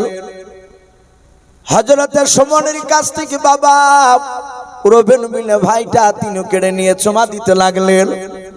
এভাবে হযরত ইউসুফের বাপজি 10টা ভাই, তারা সবাই কাড়াকাড়ি করেছে বাপজি মহব্বত করার জন্য। ইয়াকুব নবী আলাইহিস সালাম তিনি তাকে থেকে দেখতেছিলেন, ওগো আল্লাহ আমার ছেলে ইউসুফকে আমার অন্য ছেলেরা যেভাবে মহব্বত করতে করতে নিয়ে যাচ্ছে, আমার মনে হয় জঙ্গলের 100টা বাঘ এসে আমার ইউসুফকে তার ভাইদের কাছ থেকে কাড়াতে পারবে না। হযরত ইউসুফের ভাইরা ইউসুফ নবীকে বাবা চুমা দিতে দিতে দিতে দিতে দিতে দিতে দিতে দিতে বাবা গভীর জঙ্গলে গিয়ে প্রবেশ করলাম। ইউসুফের ভাইরা এভাবে পেছন দিকে বাপ যে তাকে দেখলো, ইয়াকুব নবীকে আর দেখা যায় না। ইয়াকুব নবী আলাইহিস সালাম আর দেখতে পেলেন না।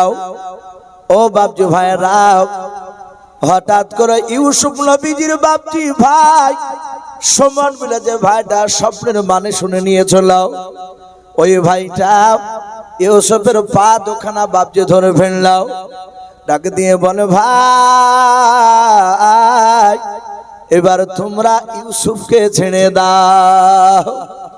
ইউসুফ নবী বলেন, ও আমার ভাই কি ব্যাপার, হঠাৎ করে কেন তোমাদের মতিগতি চেঞ্জ হয়ে গেল? আয় ভাই কি ব্যাপার, তোমাদের চোখগুলো কেন মোটা মোটা লাগে? মিষ্টি কথা বলতে বলতে হঠাৎ করে কেন গরম করে কথা বলে আমাকে?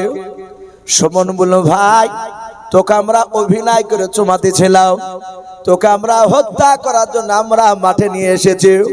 এ বলে বাবা ইউসুফের পা দুখানা ধরে সুমন বলল, ভাইটা তার মেরে বাপজি জমিনে ছড়ে ফেলে দিলাম। হযরত ইউসুফ নবী আলাইহিস সালাম 10 থেকে বাপজি 12 বছরের ছেলে ইউসুফ দাঁড়াস করে বাপজি মাটিতে পড়ে গেলেন। ইউসুফের গোটা শরীরখানা নুরানি বাপজি দেহখানা দাঁড়াস করে পড়ে গিয়ে বাবা ইউসুফের মুখ দিয়ে রক্ত বেরোতে লাগলো, কপালটা ফেটে গেল, পায়ে বাপজি ব্যথা করতে লাগলো। হযরত ইউসুফ নবী কাঁদেন আর বলেন, ওগো আমার ভাইরা, কেন তোমরা আমাকে পা দুখানা ধরে মাটিতে ছুঁড়ে ফেলে দিলাও? ওগো ভাই তোমরা দাঁড়িয়ে যাও। ইউসুফের ভাইরা ইউসুফের পা দুখানা বাপজি ধরে টান মেরে ফেলে দিয়ে রে বাবা ইউসুফের কাছে দাঁড়ালো না। তাফসীর মারিফুল কোরআনে পাওয়া যায় ইউসুফের ভাইরাও সোজা দৌড়ে বাপজি তারা গভীর জঙ্গলে চলে গেল। ইউসুফ নবী আলাইহিস সালাম তাকে দৌড়ে ধরতে পারলেন না। উনি ফাঁকা জায়গা জঙ্গলের ভিতরে বাপজি দাঁড়িয়ে গিয়েছেন। আমার মনে হয় ভাইরা আবার ফিরে আসবে। ইউসুফ নবী বলেন, আমি অনেকক্ষণ পর তাকে দেখলাম। তারা 10টা ভাই জঙ্গলের ভিতরে তারা খালি হাতে গেল। আবার দেখা গেল তারা জঙ্গলের ভিতরে থেকে বাবা কাটাওয়ালা ডাল রে বাবা 9টা নাই 10টা ভাই ডাল ভেঙে নিয়ে আসলো।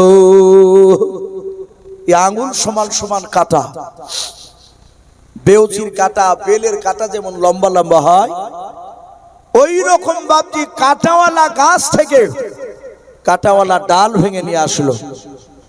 ডালটার গোড়া থেকে আগা পর্যন্ত সব আঙুল সমান সমান কাটা। ইউসুফকে গল করে ঘেরাও করে নিয়ে ধরে নিল। তারা দাঁড়িয়ে আছে। ইউসুফ ভয় থরথর করে কাঁপছে। ওই যে আছাড় মেরে ফেলে দিয়েছে, তারপরে আবার দেখছে ওদের কাঁটাওয়ালা ডাল। মানুষ মানুষকে যখন বাপজি হত্যা করে, যে মানুষটাকে জবাই করে ফেলে, যে জিন্দা মানুষ যে মারে, মানুষকে মারার সময় ওই লোকটার চেহারার ফিগার বাপজি আলাদা হয়ে যায়।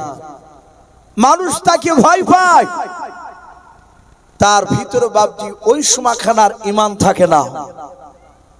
হযরত ইউসুফ ডাক দিয়ে বলেন, ওগো ভাই তোমরা অমন করে আমার দিকে তাকাচ্ছো কেন? সমান মিলে ডাক দিয়ে বলেছিল, ভাই ইউসুফ তোমাকে আল্লাহ নাকি উচ্চ সম্মানের অধিকার করবে। বলে, ভাই কেমন করে জানতে পারলেও? সুমন বলল, ভাই আব্বার কাছে যখন তুমি স্বপ্নের কথা বর্ণনা করেছিলাম, ওই সময় আমি পাঁচিলের আড়াল থেকে কথাগুলো শুনে নিয়েছিলাম।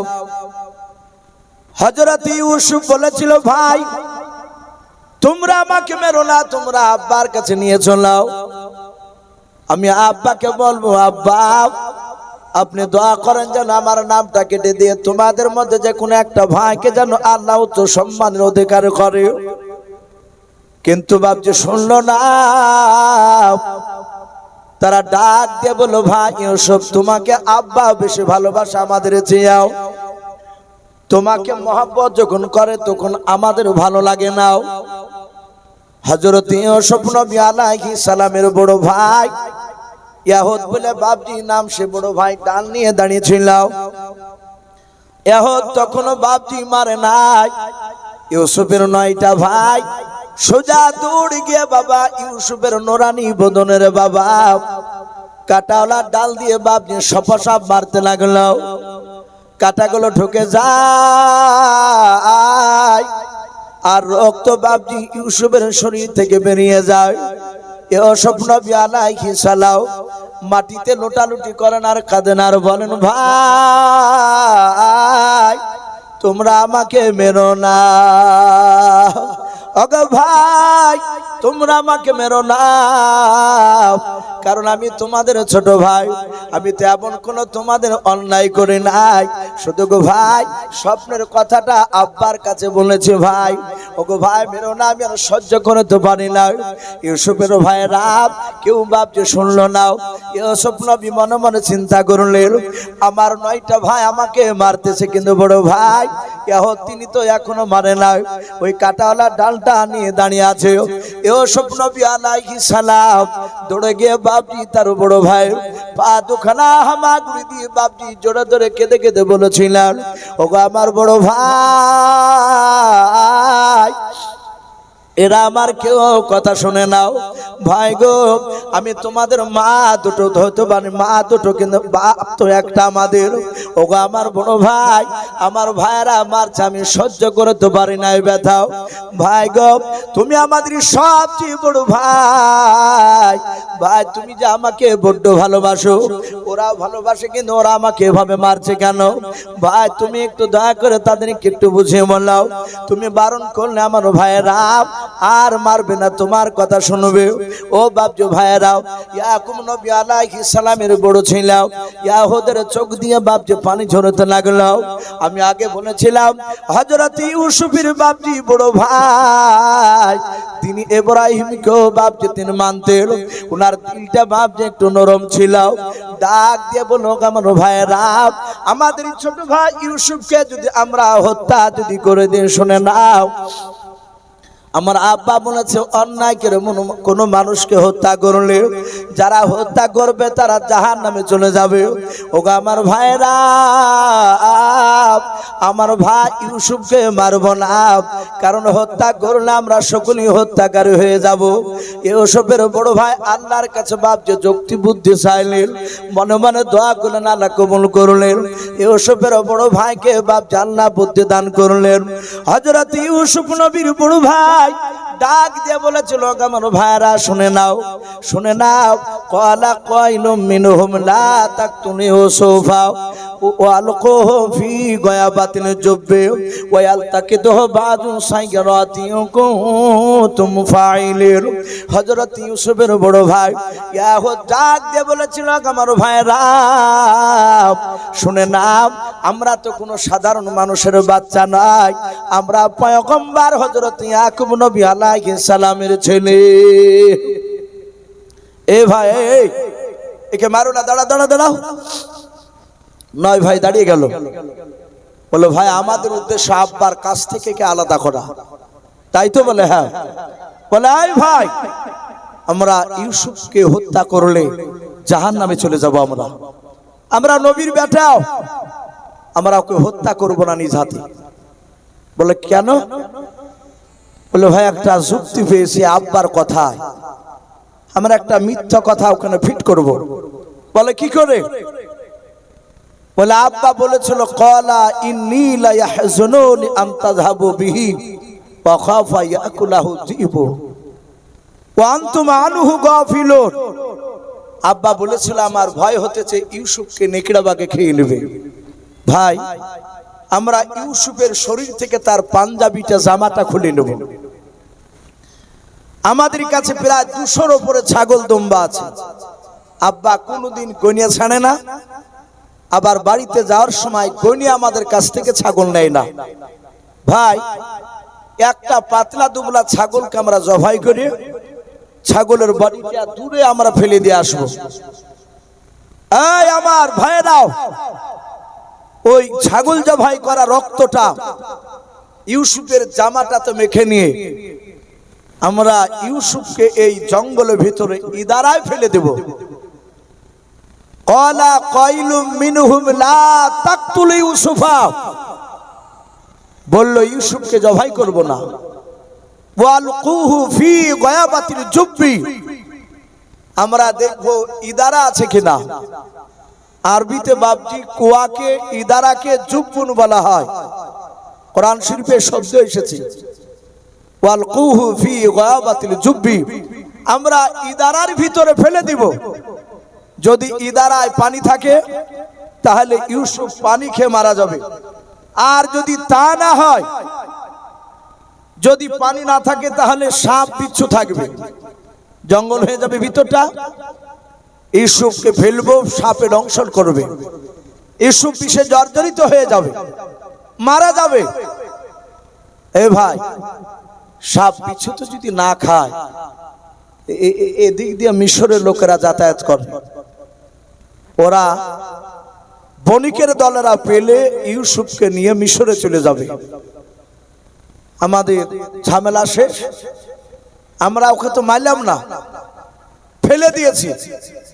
আব্বাকে গিয়ে বলবো, আব্বা সত্যি আপনার কথাটা বাস্তবে পরিণত হয়েছে, ইউসুফকে নেকড়া বাগে সত্যি খেয়ে নিয়েছে। আমরা একটু মিথ্যা করে অভিনয় করে কেঁদে কেঁদে আব্বাকে মিথ্যা কথাটা সত্যে পরিণত করাবো। এরা 9 ভাই বাবজি ইহুদের কথাতে রাজি হয়ে গেল। ইউসুফের হাত দুখানা ধরে জোর করে তার শরীর থেকে বাবজি পাঞ্জাবি খুলে নিল। ইউসুফকে ওই জঙ্গলের ভিতরে রাস্তার ধারে একটা ইদারাই বাবজি তাকে ফেলা হলো। ইউসুফ নিচু থেকে বলছে, গো ভাই, আমি তোমাদের ভাই, ছোট ভাই, আমাকে নিয়ে চলে আমার আব্বা একটি বেলা না দেখলে থাকতে পারে না। ইউসুফের ভাইরা বলে, এই আমার আব্বার তুই একা বেটা নাকি? আমরা ছেলে না, আমরা বেটা না আব্বার? একটা ভাই, তুই চলে গেলে আব্বার কিছু হবে না।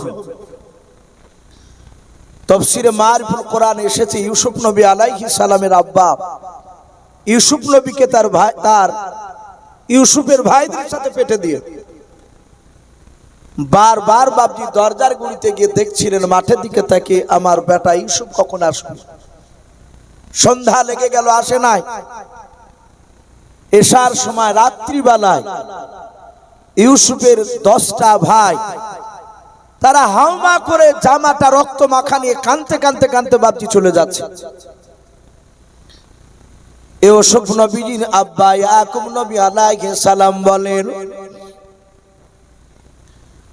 ওগো আমার ছেলেরা, আমার ইউসুফকে কেন তোমাদের মধ্যে দেখতে পাওয়া যায় না? হযরত ইউসুফ নবী আলাইহিস সালামের ভাইরা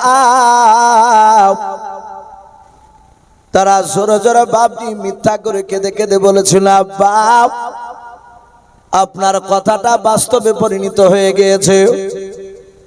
ওগো আব্বা জান, আমরা ইউসুফ ভাইকে একটা গাছের গুড়িতে দাঁড় করে দিয়াও, আমরা রানের প্রতিযোগিতায় নাম লেখাছিলাম। আমি বললাম, ভাই ইউসুফ রানের প্রতিযোগিতায় তুমি নাম লেখাতে এসে আমরা দৌড়াবো। ইউসুফ ভাই বলেছিল, ভাই আমি তোমাদের ছোট ভাই, তোমরা খেলা করবে, আমি বসে বসে দেখবো, দাঁড়িয়ে দাঁড়িয়ে দেখবো। ওগো আমার আব্বা ইউসুফ ভাই দৌড়ালো না, অনেকটা দূর আমরা দৌড়ে চলে গেলাম। হঠাৎ করে ইউসুফ ভাই চিৎকার করে বলল, ওগো আমার ভাই আমাকে বাঁচাও, নেকড়া বাগে ধরে নিয়েছে। ওগো আব্বা জান, আমরা পেছন ঘুরে তাকে দেখলাম ইউসুফকে নেকড়া বাগে ধরে নিয়েছে। ওগো আব্বা জান, আমরা দৌড়ে আসার পর আমাদের ছোট ভাই ইউসুফের কাছে আসার পর আমরা পা হাতগুলো ধরে বডি খানা ধরে যাও 10টা ভাই টানাটানি করতে লাগলাম।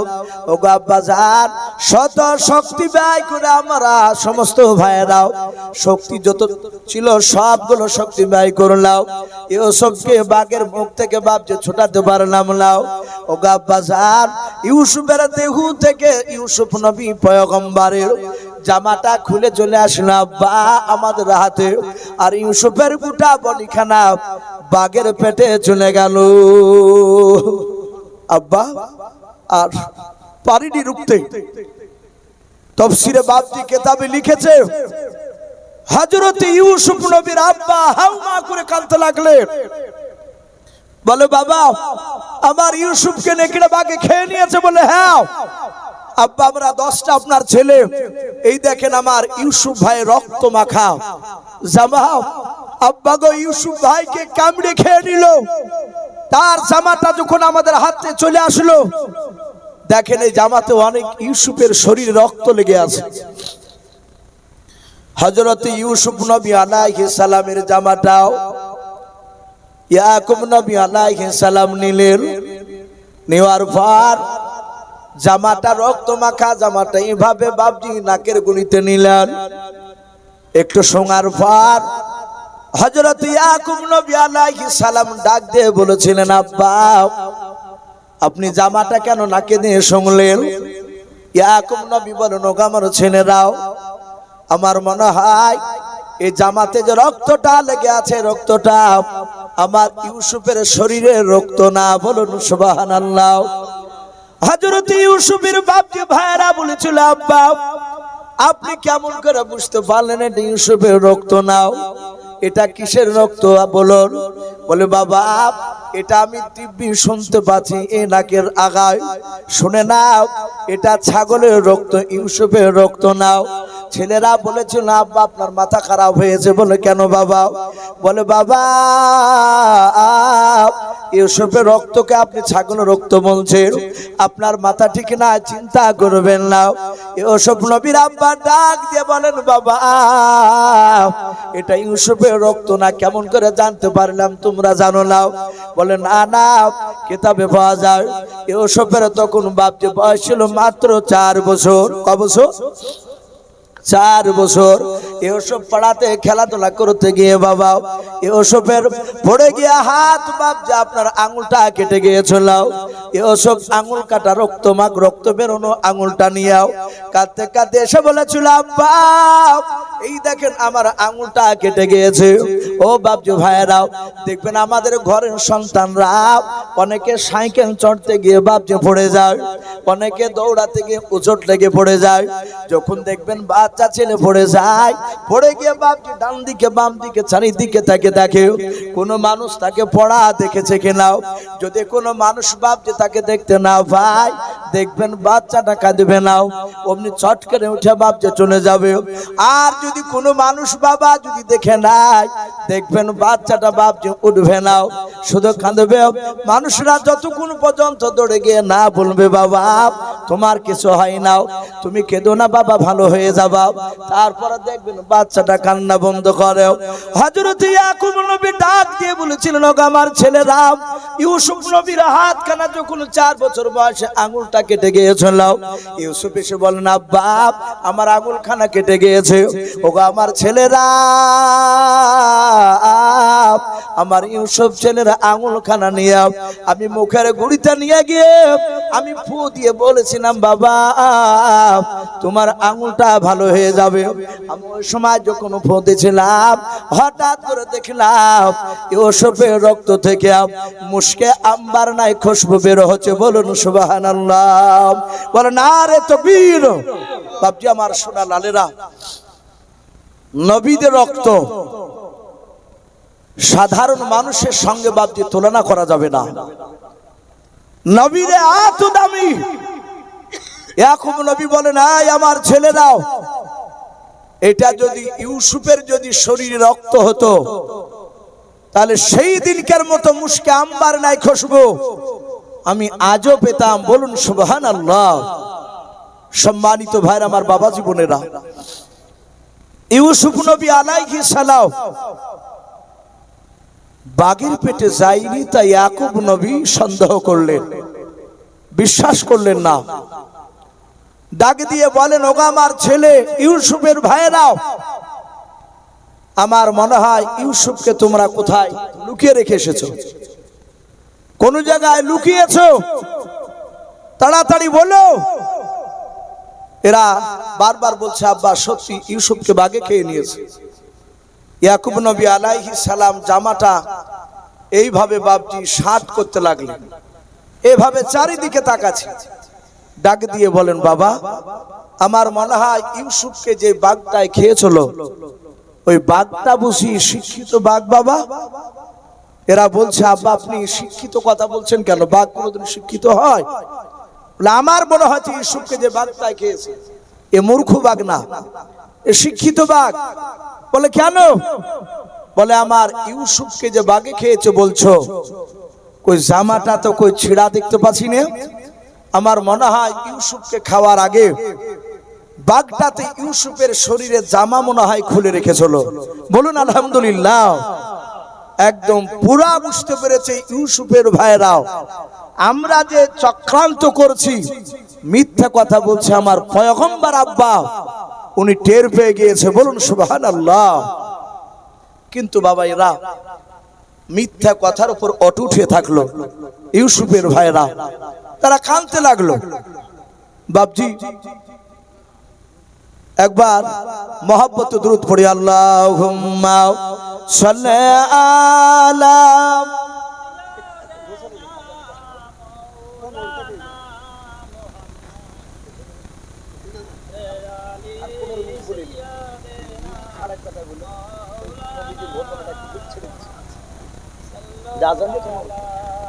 ভাই আমি বলছিলাম, আমি আপনাদেরকে প্রথমেই বলেছি বাপ ইউসুফ নবী আলাইহিস সালামের ঘটনা ধারাবাহিকভাবে আলোচনা করলে প্রায় ঘন্টা 6 লাগবে।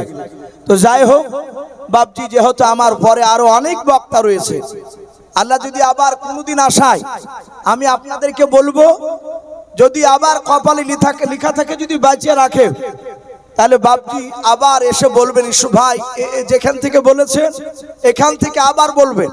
আমাকে আপনার সানাউল ভাই নাকি শাইনুল ভাই, উনি বারবার করে বলেছেন, ভাই বিশ্ব নবী একটু লাশ চুরির ব্যাপারে কথা একটু বলবেন। ভাই আমি আপনাদেরকে আর মিনিট 15, জি আমি আপনাদেরকে বলি, গোটা পৃথিবীতে মুসলমানদের একমাত্র সবচেয়ে বড় দুশমন বাপজি, সেটা হচ্ছে বাপজি আপনার ইহুদি সম্প্রদায়। কারা বললাম? ইহুদি। এরা হচ্ছে বাপজি আপনার মুসলমানের সবচেয়ে বাপজি দুশমন। ইউরোপে বাপজি সেই সময় ইহুদির খ্রিস্টানদের বাপজি বাস ছিল। ইহুদিদের আমার বিশ্ব নবী বাপজি ইন্তেকাল করেছে রওজাতুল মানুওয়ারায় মদিনায় সবুজ গম্বুজের তলে শুয়ে আছে। কোরআন শরীফে বাপজি বলেছেন, ওয়ালা তাকুলু লিমা ইউকতালু ফি সাবিলিল্লাহি আমওয়াত বাল আহইয়াউ ওয়ালাকিন লা তাশউরুন। যারা আল্লাহ রাস্তায় শহীদ হয় তারা মরে গেছে কথা বলো না, তারা কবর জিন্দা। বলুন সুবহানাল্লাহ। আর এক জায়গায় বলেছেন, ইউরজাকুম, তারা রুজি পর্যন্ত খায়। বলুন আলহামদুলিল্লাহ। নবীর ব্যাপারে মিশকাত শরীফে পাওয়া যায়, ইন্নাল্লাহা হাররামা আলাল আরদি মিনাল আজদাশিল আমবিয়া ফানাবিয়ুন হাইয়ুন ইরজাকুন। আল্লাহর নবী বলে, নবীদের রাসূলদের শরীরকে খাওয়া মাটিকে আল্লাহ হারাম করে দিয়েছেন। বলুন সুবহানাল্লাহ। তারা পচে না, সড়ে না, তারা গলে যায় না, তারা কবরে ফানাবিয়ুন হাইয়ুন, প্রতিটা নবী রাসূল তারা জিন্দা, ওয়া ইরজাকুন, এবং রুজি পর্যন্ত খায়। জোরে বলুন সুবহানাল্লাহ। তাই ইহুদিরা জানতো রাসূলুল্লাহ মদিনায় কবরে বাপজি জিন্দা আছে, এটা জানতো। তাই বাপজি আপনার ইহুদিদের অনেক কিছু নবী গোপন কথা প্রকাশ করে দিয়েছিলেন। তাই সহ্য করতে না পেরে তৎকালীন সেই সময় ইহুদির বাপজি আপনার বাদশাহ ইউরোপে ছিল। ইউরোপের বাদশাহ ইহুদি বেঈমান বলল, কারা আছো? ছদ্মবেশে গিয়ে তোমরা মদিনা থেকে রাসূলুল্লাহর লাশ কে চুরি করে নিয়ে আসতে পারবা? বাপজি সেই সময় 3 ইহুদি বেঈমান, তারা মুসলমান নয়, তারা বলল হুজুর আমরা মুসলমানদের কোরআন শিখেছি। কথা বুঝতে পেরেছে? তারা বলল আমরা মুসলমানদের কোরআন শিখেছি, নামাজ পড়েছি, মুসলমানদের অনেক কিছু জানি, তাই নাকি? বলে হ্যাঁ। সঙ্গে সঙ্গে বাপজি বলল তাহলে তোমরা পারবা? বলে হ্যাঁ। এতে সময় লাগবে। বলে কি করবা? বলে আপনাকে টাকা দেওয়া লাগবে। ইউরোপের বাদশাহ, খ্রিস্টান ইহুদির বাদশাহ বেঈমান বলল মুহাম্মদ সাল্লাল্লাহু আলাইহি ওয়াসাল্লামের লাশ মদিনা থেকে এখানে আনতে যতদিন সময় লাগবে নাও, যত কোটি কোটি টাকা লাগে, আমি ইউরোপের বাদশাহ তোমাদের কাছে টাকা আমি ঠিক পৌঁছে দেওয়ার ব্যবস্থা করে দেব। বললে অসুবিধা নেই, আমরা রাজি হয়ে গেলাম। ইহুদির বাদশাহ তাদের প্ল্যান ছিল রাসূলুল্লাহর লাশ নিয়ে গিয়ে বাপজি শুকুরের মাংস দিয়ে তারা বাপজি হুলি খেলতো। বলুন আস্তাগফিরুল্লাহ। নবীজির মুখে তারা মদ ঢেলে দিত। এটা ইহুদিদের বাপজি চক্রান্ত ছিল। 3টা ইহুদি বেঈমান, তারা পাঞ্জাবিওয়ালা লেবাস চেঞ্জ করলো, গোল পাঞ্জাবি, মুখে বড় বড় দাড়ি, মাথায় পাগড়ি, বাপজি হাতে তসবিহ নিয়ে বাপজি তারা 3 বেঈমান তারা আরব সাগরে চলে আসলো। মদিনাতে বাপজি ঢোকার আগে আপনার আরব সাগরের ওই নদীর কোলে, মদিনার ভিতরে যাই না কোলে বাপজি, সে আরব সাগরের নদীর কোলে বাপজি তারা একটা তাম্বু টাঙালো। তাম্বু টাঙিয়ে তারা 3 জনায় 3 রকমের ইবাদত বেছে নিল। তাদের সব প্ল্যান ছিল। তারা আলোচনা করে বলল একজন ভাই আমি সারা দিন কোরআন পড়বো এই ঘরের ভিতরে। বলে আমি কি করব? বলে তুই সারা দিন দাঁড়িয়ে নামাজ পড়বি। 3 নাম্বার বলল আমি সারা দিন ঘরের বাইরে দাঁড়িয়ে দাঁড়িয়ে লোককে টাকা দান করব। লোকেরা দেখবে যে এরা দানশীল, এরা পরহেজগার, এরা আল্লাহওয়ালা। প্রথমে মানুষের কাছে বিশ্বাসটা আনাতে হবে আমাদের। বাপজি তারা শুরু করে দিল। সেখানে আপনারা কয়েকদিন আগে বাপজি খবরে দেখেছে বাংলাদেশে একটা মাওলানা, 1 নয় 2 নয়, প্রায় 13 বছর ইমামতি করার পরে ধরা পড়েছে সে আদৌ মুসলিম মৌলবি না, সে হচ্ছে খ্রিস্টানদের দালাল। ছদ্মবেশে মুসলমান সেজে বাপজি সে মুসলমানদের ঈমান চুরি করছিল। শুধু তাই নয়, গোপনে মুসলমানদেরকে বাপজি সে অনেক টাকা নিয়ে এসে দিত। বাপজি এরা আপনার 3 জনায় ছদ্মবেশে ধরে বাপজি ইবাদত করে, কোরআন পড়ে সারাদিন। আর রাত্রি বেলায় ওই যেখানে কোরআন পড়তো দিনের বেলায়, ওই রাত্রি ঘরের ভিতরে ওই তাম্বুর ভিতরে ওই কোরআনের জাই নামাজ, কোরআন তুলে জাই নামাজটা তুলে ওখান থেকে মাটি কাটতো। গোটা রাত, সারা রাত বাপজি মাটি কাটে। আর এরা 3 জনায় লাগাতার, ও এলে যায় তখন আরেকজন কাটে, আরেকজন এলে যায় আরেকজন কাটে, আর মাটিকে দুটো দুটো করে নিয়ে গিয়ে সাগরে ঢেলে দেয়। সাগরে বাপজি মাটিকে নিয়ে চলে যায়। এরা কাটতে কাটতে কাটতে কাটতে কাটতে কাটতে কিতাবে লিখেছে বাবা আর 1 সপ্তাহ কাটলি রাসূলুল্লাহর রওজাতুল মানুওয়ারা মদিনায় রাসূলুল্লাহর কবরে তারা পৌঁছে যাবে, লাশ নিয়ে চলে যাবে। এরা আর 1 সপ্তাহ বাকি আছে। তৎকালীন সেই সময় এরা 3 ইহুদি বেঈমান যে বাপজি মাটি কেটে রাসূলুল্লাহর লাশ চুরি করতে এসেছিল, ওই সময় বাদশা ছিল মদিনার বাদশা নুরউদ্দিন রহমাতুল্লাহ আলাইহি। বলুন সুবহানাল্লাহ। কি নাম বললাম ভাই? একটু জোরে বলে। বাদশা নুরউদ্দিন রহমাতুল্লাহ আলাইহি, বিখ্যাত আল্লাহর ওলি। উনি রাত্রি বেলায় এশার নামাজ পড়ে কোরআন তেলাওয়াত করছিলেন। কোরআন তেলাওয়াত করে বেশ একটু গভীর রাত হয়েছে। উনি তাহাজ্জুদ নামাজে দাঁড়িয়েছে। যারা আল্লাহর ওলি হবে তারা বাপজি তাহাজ্জুদ না পড়ে থাকতে পারবে না। বলুন সুবহানাল্লাহ। তারা গোটা রাত কাঁদবে আল্লাহ দরবারে। ওলি হওয়া অত সহজ নয়। হযরতে বাদশাহ নুরউদ্দিন রহমাতুল্লাহ আলাইহি উনি তাহাজ্জুদের নামাজ পড়ে যাই নামাজের মুসাল্লায় একটু কাজ হয়ে বাপজি চোখটা এঁটে এসেছে, একটু নিদ্রা ঘুম চলে এসেছে। হঠাৎ করে বাবা আপনার আমার নবী জনাবে মুহাম্মদ রাসূলুল্লাহ সাল্লাল্লাহু তাআলা আলাইহি ওয়াসাল্লাম নবী আমার বাদশাহ নুরউদ্দিনকে স্বপ্নের মাধ্যমে বলে, ও বাদশাহ নুরউদ্দিন, তিনজন মানুষ মদিনার বাহির থেকে এসে মদিনায় প্রকাশ ভাব যে তখনও বলে নাই, শুধু বলে, ও বাদশাহ নুরউদ্দিন, তিনটা মানুষ আমাকে মদিনায় কষ্ট দিতে এসেছে, তুমি তাড়াতাড়ি তাদের তিনজনাকে ধরে নাও। বাদশাহ নুরউদ্দিনের ঘুম ভেঙে গেল, কাউকে বাপজি কিছু বলল না। ওযু করে এসে আবার তাহাজ্জুদ নামাজে দাঁড়িয়ে গেল। সেদিন বাপজি সকাল হলো, ফজরের বাপজি নামাজ পড়লেন। সারাদিন বাদশাহ নুরউদ্দিনকে বাপজি ভালো লাগে না। কি ব্যাপার, হঠাৎ বিশ্ব নবীকে আমাকে দেখা দিলেন। ও বাপজি ভাইরা, যারা নবীকে দেখতে পায় তারা জান্নাতি না জাহান্নামী কথা বলে? তারা জান্নাতি হবে, তারা আল্লাহর ওলি হয়ে যাবেন। কোন বিড়িখোর যদি নবীকে দেখে, ওই ব্যক্তি বাপজি নবীকে দেখার পর আর বিড়ি খেতে পারবে না।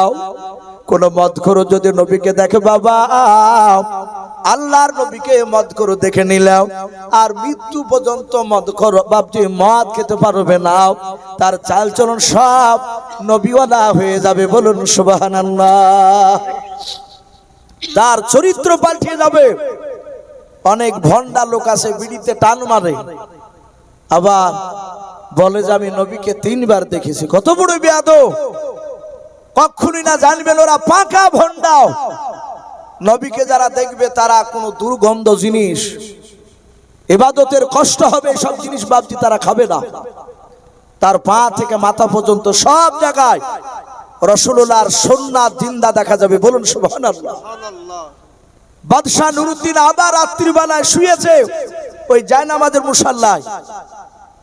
আবার রাসূল বলছেন, বাদশাহ নুরউদ্দিন আমাকে কষ্ট দিতে এসেছে তিনজন, সাবধান হয়ে যাও, ওদেরকে ধরো। আবার ঘুম ভেঙে গেল, কাউকে কিছু বলে নাই। সেদিন আবার রাত্রি শেষে বাপজি দিন চলে গেল। তৃতীয় দিন বাপজি আবার বাদশাহ নুরউদ্দিন রাত্রি বেলায় তাহাজ্জুদ নামাজ পড়ে বাপজি আবার যায় নামাজে, বাপজি একটু কাত হয়েছে, চোখটা এঁটে এসেছে। আমার বিশ্বনবী আবার এসে হাজির। বলুন আলহামদুলিল্লাহ। বাদশাহ নুরউদ্দিনকে আল্লাহর নবীজি ডাক দিয়ে বলেছিলেন, ও বাদশাহ নুরউদ্দিন, তুমি তাদেরকে এখনো চিনতে পারো নাই। এই বাদশাহ নুরউদ্দিন, এই দেখো তিনজন মানুষের চেহারা। আল্লাহর নবীজি ওই তিনজন বেঈমান ইহুদির বাবা, মাথার ছবিগুলো, মুখের চেহারাগুলো বাপজি এভাবে ধরে ধরে বাদশাহ নুরউদ্দিনকে দেখালেন। ডাক দিয়ে বলে, ওগো বাদশাহ নুরউদ্দিন, এরা আমাকে কষ্ট দিতে এসেছে। এই বাদশাহ নুরউদ্দিন, তুমি এদের তিনজনাকে তুমি ধরো, উপযুক্ত শাস্তি দাও। বাদশাহ নুরউদ্দিনের বাপজি ঘুমটা ভেঙে গেল। নবী অদৃশ্য হয়ে গেলেন, স্বপ্নে আর দেখতে পেল না।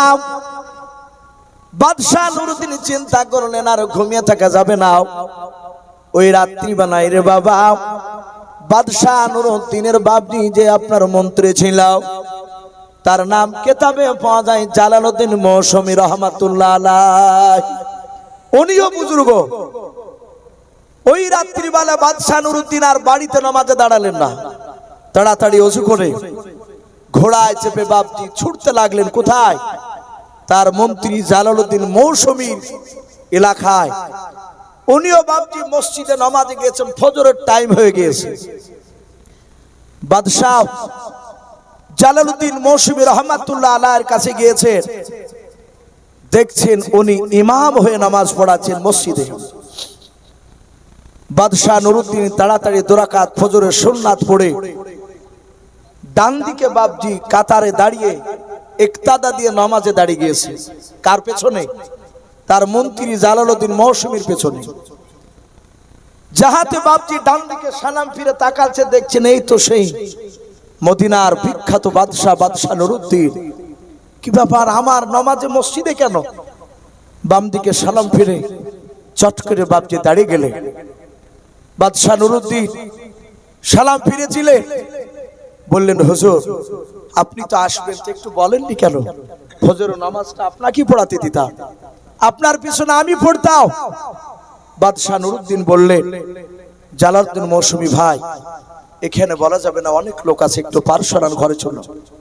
আড়ানি নিয়ে গেলে বললেন, বাদশাহ নুরুদ্দিন, হে জালালউদ্দিন মৌসুমী ভাই, বিশ্ব নবী আমাকে 3 দিন স্বপ্নে এই কথা বললেন, 2 দিন এই কথা বলল, আর আজ আমাকে 3টা মানুষের চেহারা দেখিয়েছে। এরা নাকি রসুলকে কষ্ট দিতে এসেছে। জালালউদ্দিন মৌসুমী, তিনি অত্যন্ত মেধা ছিল, খুব বুদ্ধিজীবী, বলেন বাদশাহ আপনি ভুল করেছে, প্রথম দিন কেন আপনি আসেন নাই? চলুন এক্ষুনি স্টাফ আমাদেরকে নিতে হবে। বলে কি করতে হবে? বলে আপনি এক্ষুনি প্রচার করে দেন, মদিনাতে যারা বাহিরকার মানুষ চলে এসেছে, একটা মানুষ যেন তারা বাদশাহ নুরুদ্দিনের বিনা অনুমতি ছাড়াও বেরোতে না পারে। অর্থাৎ আগামী শুক্রবার পর্যন্ত কেউ বেরোতে পারবে না। আর বাহির থেকে কোন লোক 1 সপ্তাহের মধ্যে শুক্রবারের মধ্যে কেউ ঢুকতে পারবে না। যারা ঢুকে গেছে তারা বেরোতে পারবে না, নতুন কেউ ঢুকতে পারবে না। বাদশাহ নুরুদ্দিন 60,000 সৈন্য নিয়ে গোটা মদিনাকে বাপজি ঘেরাও করে নিলেন। বলুন সুবহানাল্লাহ। ঘেরাও করে নিয়েছে যে দেখবা কোন লোক বাহিরকার ঢুকতে না পারে, আর বাহিরকার লোক যারা ঢুকে আছে এরা পালাতে না পারে। জালালউদ্দিন মৌসুমী বললেন, বাদশাহ আপনি একটা খানার আয়োজন করো, আপনি গেটে বসবেন, আর গোটা মদিনার লোককে আপনি দাওয়াত দিয়ে দেন, সবাই খেতে আসো, আর আপনি মনে মনে ওই চেহারার সাথে মানুষগুলোকে খুঁজুন। বিরাট খানার আইটেম, সবাই গেল। বাদশাহ নুরুদ্দিন বাপজি তাকে থেকে দেখলো রাসূলুল্লাহ যে 3 জনকে দেখিয়েছে, এদের 3 জনাকে একজনাকে দেখতে পাইনি। বাদশাহ নুরুদ্দিন পরে জুম্মার দিন জুম্মার নামাজ পড়ে মসজিদে ভাষণ দিতে গিয়ে বললেন, কেউ কি বাকি আছে মদিনার কোন লোক আমার খানা খায়নি, এরকম লোক আছে? হঠাৎ করে একটা লোক ডাক দিয়ে বলেছিল, বাদশাহ নামদার, 3 জন মানুষ আপনার খানাতে আসে নাই। বলুন সুবহানাল্লাহ। ডাক দিয়ে বলল, তারা কোথাকার বলো? একটা যুবক ছেলে বলেছিল, বাদশাহ ওদের দেখলাম আরব সাগরে, একেবারে মদিনার কোলে যে সাগরটা রয়েছে, ওই সাগরের কোলে তারা তাম্বু টাঙিয়ে আছে। আমি তাদেরকে খাওয়ার জন্য বললাম, তারা বলল আমরা কোনো বাদশার খাবার খাই না, খেলে আমাদের ইবাদত নষ্ট হয়ে যাবে। বাদশার খানা তো হয়তো হালাল খাবার নাও থাকতে পারে, কোনো হারাম খাবার হয়তো মিশানো থাকতে পারে, আমরা খাবো না, ইবাদত আমরা নষ্ট করতে চাই না। বাদশাহ বলল, যাও নিয়ে এসো ওদেরকে। সঙ্গে সঙ্গে মদিনার বাপজি মসজিদের ভিতরে প্রায় 2-3 হাজার বাপজি বাদশার বিরোধিতা শুরু করে দিল। মানুষে ডাক দিয়ে বলল, বাদশাহ ওরা পরেশগার লোক, আল্লাহওয়ালা লোক, আমরা দেখেছি সারাদিন একজনা টাকা দান করে, আর একজন সারা রাত নাই সারাদিন ইবাদত করে, নামাজ পড়ে, আর একজন কোরআন পড়ে। এই বাদশাহ আপনি ওদেরকে ছেড়ে দেন, ওরা না খেলে কোনো অসুবিধা নাই, ওরা তো ভালো মানুষ। কিন্তু বাবা বাদশাহ নুরুদ্দিন বুঝতে পেরেছেন এরা আমার বিশ্ব নবীর দুশমন। বলুন সুবহানাল্লাহ। উনি বুঝতে পেরেছেন এরাই বাকি আছে। জালালউদ্দিন মৌসুমী বলল, বাদশাহ এ তো লোক আপনার বিরোধিতা করেছে, মানে অপর দেখে। ডাক দিয়ে বলল, এই বাদশাহ নামদার, ও না আসলে ছেড়ে দেন, বলে না, বলে নিয়ে চলো আমাকে, কারো কথায় যদি না আসি আমাকে নিয়ে চলো। বাদশাহ যাওয়ার পর বাবা দেখছেন একজনা টাকা বিলি করছে ঘরের বাইরে, তাম্বুর বাইরে। বাদশাহ তাকে দেখি চিনতে পেরেছে, 3 শয়তানের মধ্যে একটাকে দেখতে পেয়েছে। তো রাসূলুল্লাহ একেও তো দেখাইছে, নবীজির হাতে 3টে মানুষের মাথার মধ্যে এরও তো একটা ছিল। বাদশাহ বললেন, ভাই খানা খেতে যাওনি কেন? মিষ্টি ভাষায় বলল, আমরা আল্লাহর বুজুর্গ, আমরা আপনার খানা খাবো না, কারণ আপনার খাবারে যদি অবৈধ টাকা যদি মিশানো থাকে। বাদশাহ তো বুঝতে পারছেন যে তোরা যে কত বড় বুজুর্গ, আমি বুঝতে পেরেছি। জালালউদ্দিন মৌসুমীকে বলল, ওদের দুজনাকে ডাকো। ঘর থেকে যাহাতে ডাকলো তখন বলল, আমি কোরআন পড়ছিলাম আর ভাই নামাজে দাঁড়িয়ে স্যার একজন, উনি আসবেন না, গোটা দিন কারোর সঙ্গে কথা বলে না। কয়েক হাজার লোক মদিনার, তারা সবাই বাদশাকে বলছে, বাদশাহ আপনাকে এতদিন ভালো ভাবতাম, কিন্তু আপনি তো ভালো লোক না, ওদেরকে ছেড়ে দে, এদেরকে ডিস্টার্ব করছেন কেন, ওরা ভালো মানুষ। বাদশাহ বলল, জালালউদ্দিন মৌসুমী ওদেরকে চুপ করতে বলো। বাদশাহ বলে, নাই আমার প্রজারাও, এবার যদি চিৎকার করো তাহলে তোমাদের খবর খারাপ আছে। প্রজারা সবাই চুপচাপ ভয় দাঁড়িয়ে গেল। বাদশাহ বললেন, ওগো জালালউদ্দিন মৌসুমী ভাই, দরজা ভেঙে ফেলো। দরজা ভেঙে ফেললেন, দেখছেন মানিক কোরআন পড়ছে, পাশে নামাজ পড়ছে আর একজন। বাদশাহ নুরউদ্দিন দুজনকে দেখে চিনলেন, এরাই সে 3 জন। তখনও বলে নাই, তাড়াতাড়ি বাদশাহ নুরউদ্দিন যে নামাজ পড়ছিল তাকে বলল, এই ভাই নামাজ ভাগো। নামাজ ভেঙে বলল, আপনি বাদশাহ হয়ে ডিস্টার্ব করলেন, বলে তোমরা দুজন একটু বেরিয়ে এসো। বলে আমরা বেরোই না, আমরা দিনে বেরোবো না, যাহাতে বাপজি বেরোয় না। বাদশাহ বলে ওদেরকে জোর করে টেনে নিয়ে এসো। জোর করে ধরে টানতে গিয়ে দেখলো কোরআন আলা কোরআন রেখে দিয়েছে, মুসাল্লা বিছানো আছে। বাদশাহ বললেন, হে জালালউদ্দিন মৌসুমী, কোরআনটা আদবের সহিত তুলে নাও, কোরআনের যেন অবমাননা না হয়। কোরআনটা তুলে নিল বুকে, যাই নামাজটা তুলতে বলল, ওই দেখো পাথর দেখতে পাওয়া যাচ্ছে, পাথরটা উঠাও। পাথরটা উঠে দেখছে ভিতর সুড়ঙ্গ রাস্তা। হাজার হাজার লোক, তাদের ভুল ভেঙে গেল।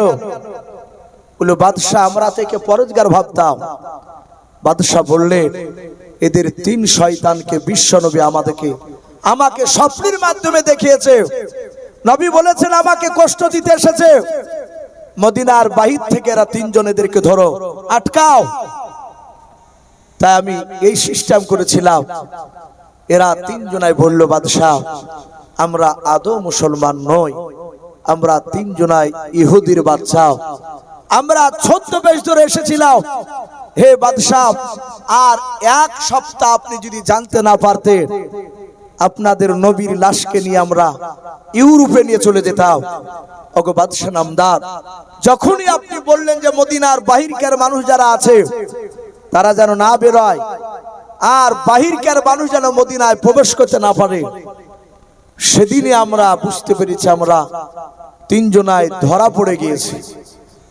বাপজি, এখন এরা 3 জনা ছেড়ে দিবে এদেরকে, না এদেরকে মেরে দিবে বলে? বাদশাহ নুরউদ্দিন বলল, এদেরকে হত্যা করে দাও। এদের 3 জনাকে হত্যা করে দাও, এরা নবীর দুশমন, এরা ইহুদি। তাদেরকে বাপজি জবাই করে দিল। রাসূলুল্লাহর বাদশাহ নুরউদ্দিন শাহ আল্লাহর ওলি, উনি বললেন, ভাই একমাত্র জিনিস পোড়ানো, কোন জানদারকে পোড়ানো আল্লাহ ছাড়া বাপজি অধিকার নাই। কথা বুঝতে পেরেছে? আমরা অনেক মানুষ আচা হয়, আচা সাজিনা জেলাজিনা গেছে, অনেকে দেখেন পাটকুটির বন্দুলা ধরে আগুন ধরে পট পট পট করে পোড়ায় না, অনেকে পোড়ায়। সাবধান, পোড়াবেন না। আপনি ওই আচাটাকে সার্পের অন্য কোনো মেডিসিন দিয়ে মারে, আগুন দিয়ে পোড়াবেন না। অনেকে সাপকে ধরে, 2-4 বাড়ি মারিয়ে আগুন দিয়ে সাপটাকে পোড়ায় না, এসব করবেন না, চরম অন্যায়। বাদশাহ নুরুদ্দিন বললেন, এদেরকে যদি মাটি দেওয়া হয়, এর উত্তর শরীরা, এদেরকে মাটি দিলে ইহুদি সম্প্রদায় তারা ভাববে এখানে কবর আছে, আমাদের দুশমন নবীজির লাশ চুরি করতে এসেছিল, তখন তারা কবর পূজা চালু করে দিবে। তাই বাবজি বাদশাহ নুরুদ্দিন বলল, এদের লাশের কোনো চিহ্ন তো রাখা হবে না। এটা বাবজি সে আল্লাহর ওলি, সে ব্যক্তিগত বাবজি সে রায় দেয়নি, সে বাবজি তাহাজ্জুদের নামাজে পড়ে আল্লাহর কাছে কেঁদেছিলে যে আমি কি করবো এদের তিনজনকে। কোন কোন মুফাসসিরিন কেরাম লিখেছেন বাবজি তাকে স্বপ্নের মাধ্যমে জানিয়ে দেওয়া হয়েছিল। সে তার পরের দিন বাবজি তাদের তিনজনাকে অপরের সৈন্য করে ধরে বাবজি নিচে আগুন জ্বালিয়ে তাদেরকে পুড়ে শেষ করে দিয়েছিল, ছাই করে সেই সাগরের মধ্যে বাবজি তাদেরকে ভাসিয়ে দিল, যেন কিয়ামতের আগ পর্যন্ত কোন ইহুদি এদের কবরের যেন অস্তিত্ব যেন না পায়। বাবজি বাদশাহ নুরুদ্দিন একজন আল্লাহর ওলি হয়ে ওটা করেছিলেন, সে বাবজি স্বপ্নের মাধ্যমে এটা দেখেছিলেন। ভাই এটাই ছিল রাসূলুল্লাহর বাবজি লাশ চুরি করার কথা। আমার সময় বাবজি প্রায় 8:30 টাইম ছিল, মনে হয় 2-3 মিনিট পার হয়ে গেল। তাই বাবজি আমি আপনাদের সামনে ইউসুফ নবীর কথা সামান্য কিছুটা, প্রায় 6 ভাগের হয়তো 1 ভাগ বাবজি আপনাদের সামনে একটু বাবজি তুলে ধরতে পেরেছিলাম। তারপরে মিনিট 15 বাবজি বিশ্ব নবীর লাশ চুরি করা কথা একটু তুলে ধরলাম। আল্লাহ রাব্বুল আলামিন আমাদের সকলকে কোরআন এবং সুন্নাত মাফিক আমল করা তৌফিক দান করুন, বলুন আল্লাহুম্মা আমিন।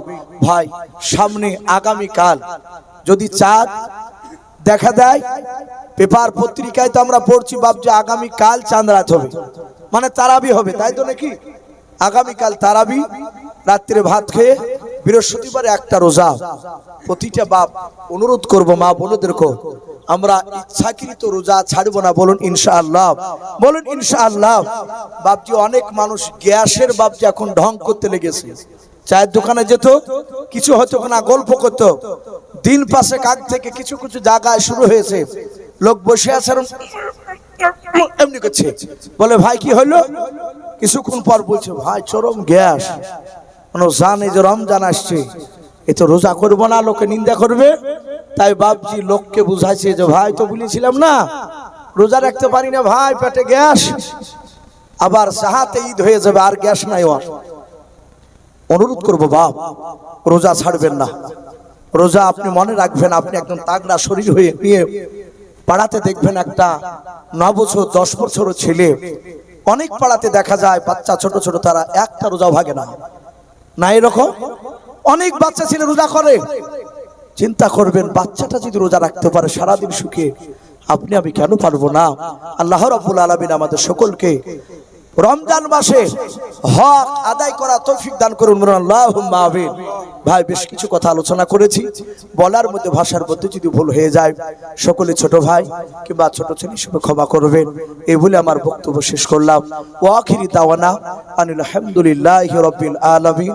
আসসালামু আলাইকুম ওয়া রাহমাতুল্লাহি ওয়া বারাকাতুহু।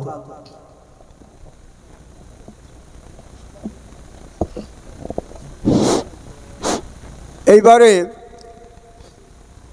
এশা নামাজের আজান হবে ইনশাল্লাহ। আজানের পরে আমরা জামাতে নামাজ পড়ে নিব। যিনাদের অজু নাই একটু তাড়াতাড়ি করে অজু করে চলে আসুন।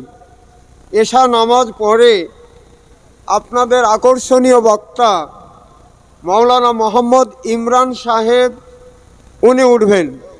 ওনার পরেও আরও 3 জন বক্তা, আমাদের প্রধান বক্তা মাওলানা মোহাম্মদ বদরুদ্দিন সাহেব, উনার পরে অর্থাৎ রাত্রি 10টা থেকে আপনার 12টা 30 পর্যন্ত, 10টা 30 থেকে 12টা 30 পর্যন্ত আমাদের প্রধান বক্তার সময় দেওয়া হয়েছে। ফলে আপনারা কেউ কোথাও যাবেন না, অজু করে আসুন। এক্ষুনি নামাজ আজান হবে, আজানের পরেই নামাজ হয়ে যাবে। হবে না, সবাই মিলবে না।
बिस्मिल्लाहिर रहमानिर रहीम।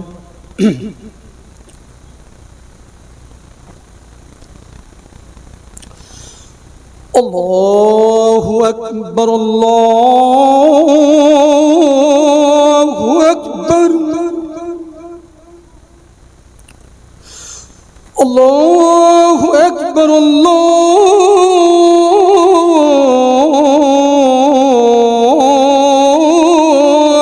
अकबर। अशहदु अल्ला इलाहा इल्लल्लाह।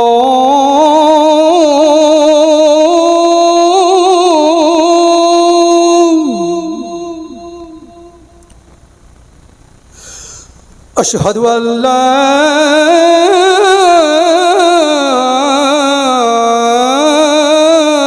इलाहा इल्लल्लाह।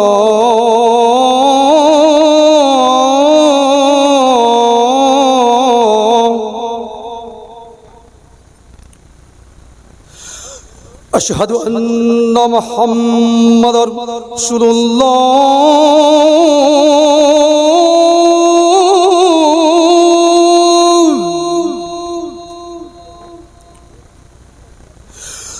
अशहदु अन्ना मुहम्मदर रसूलुल्लाह।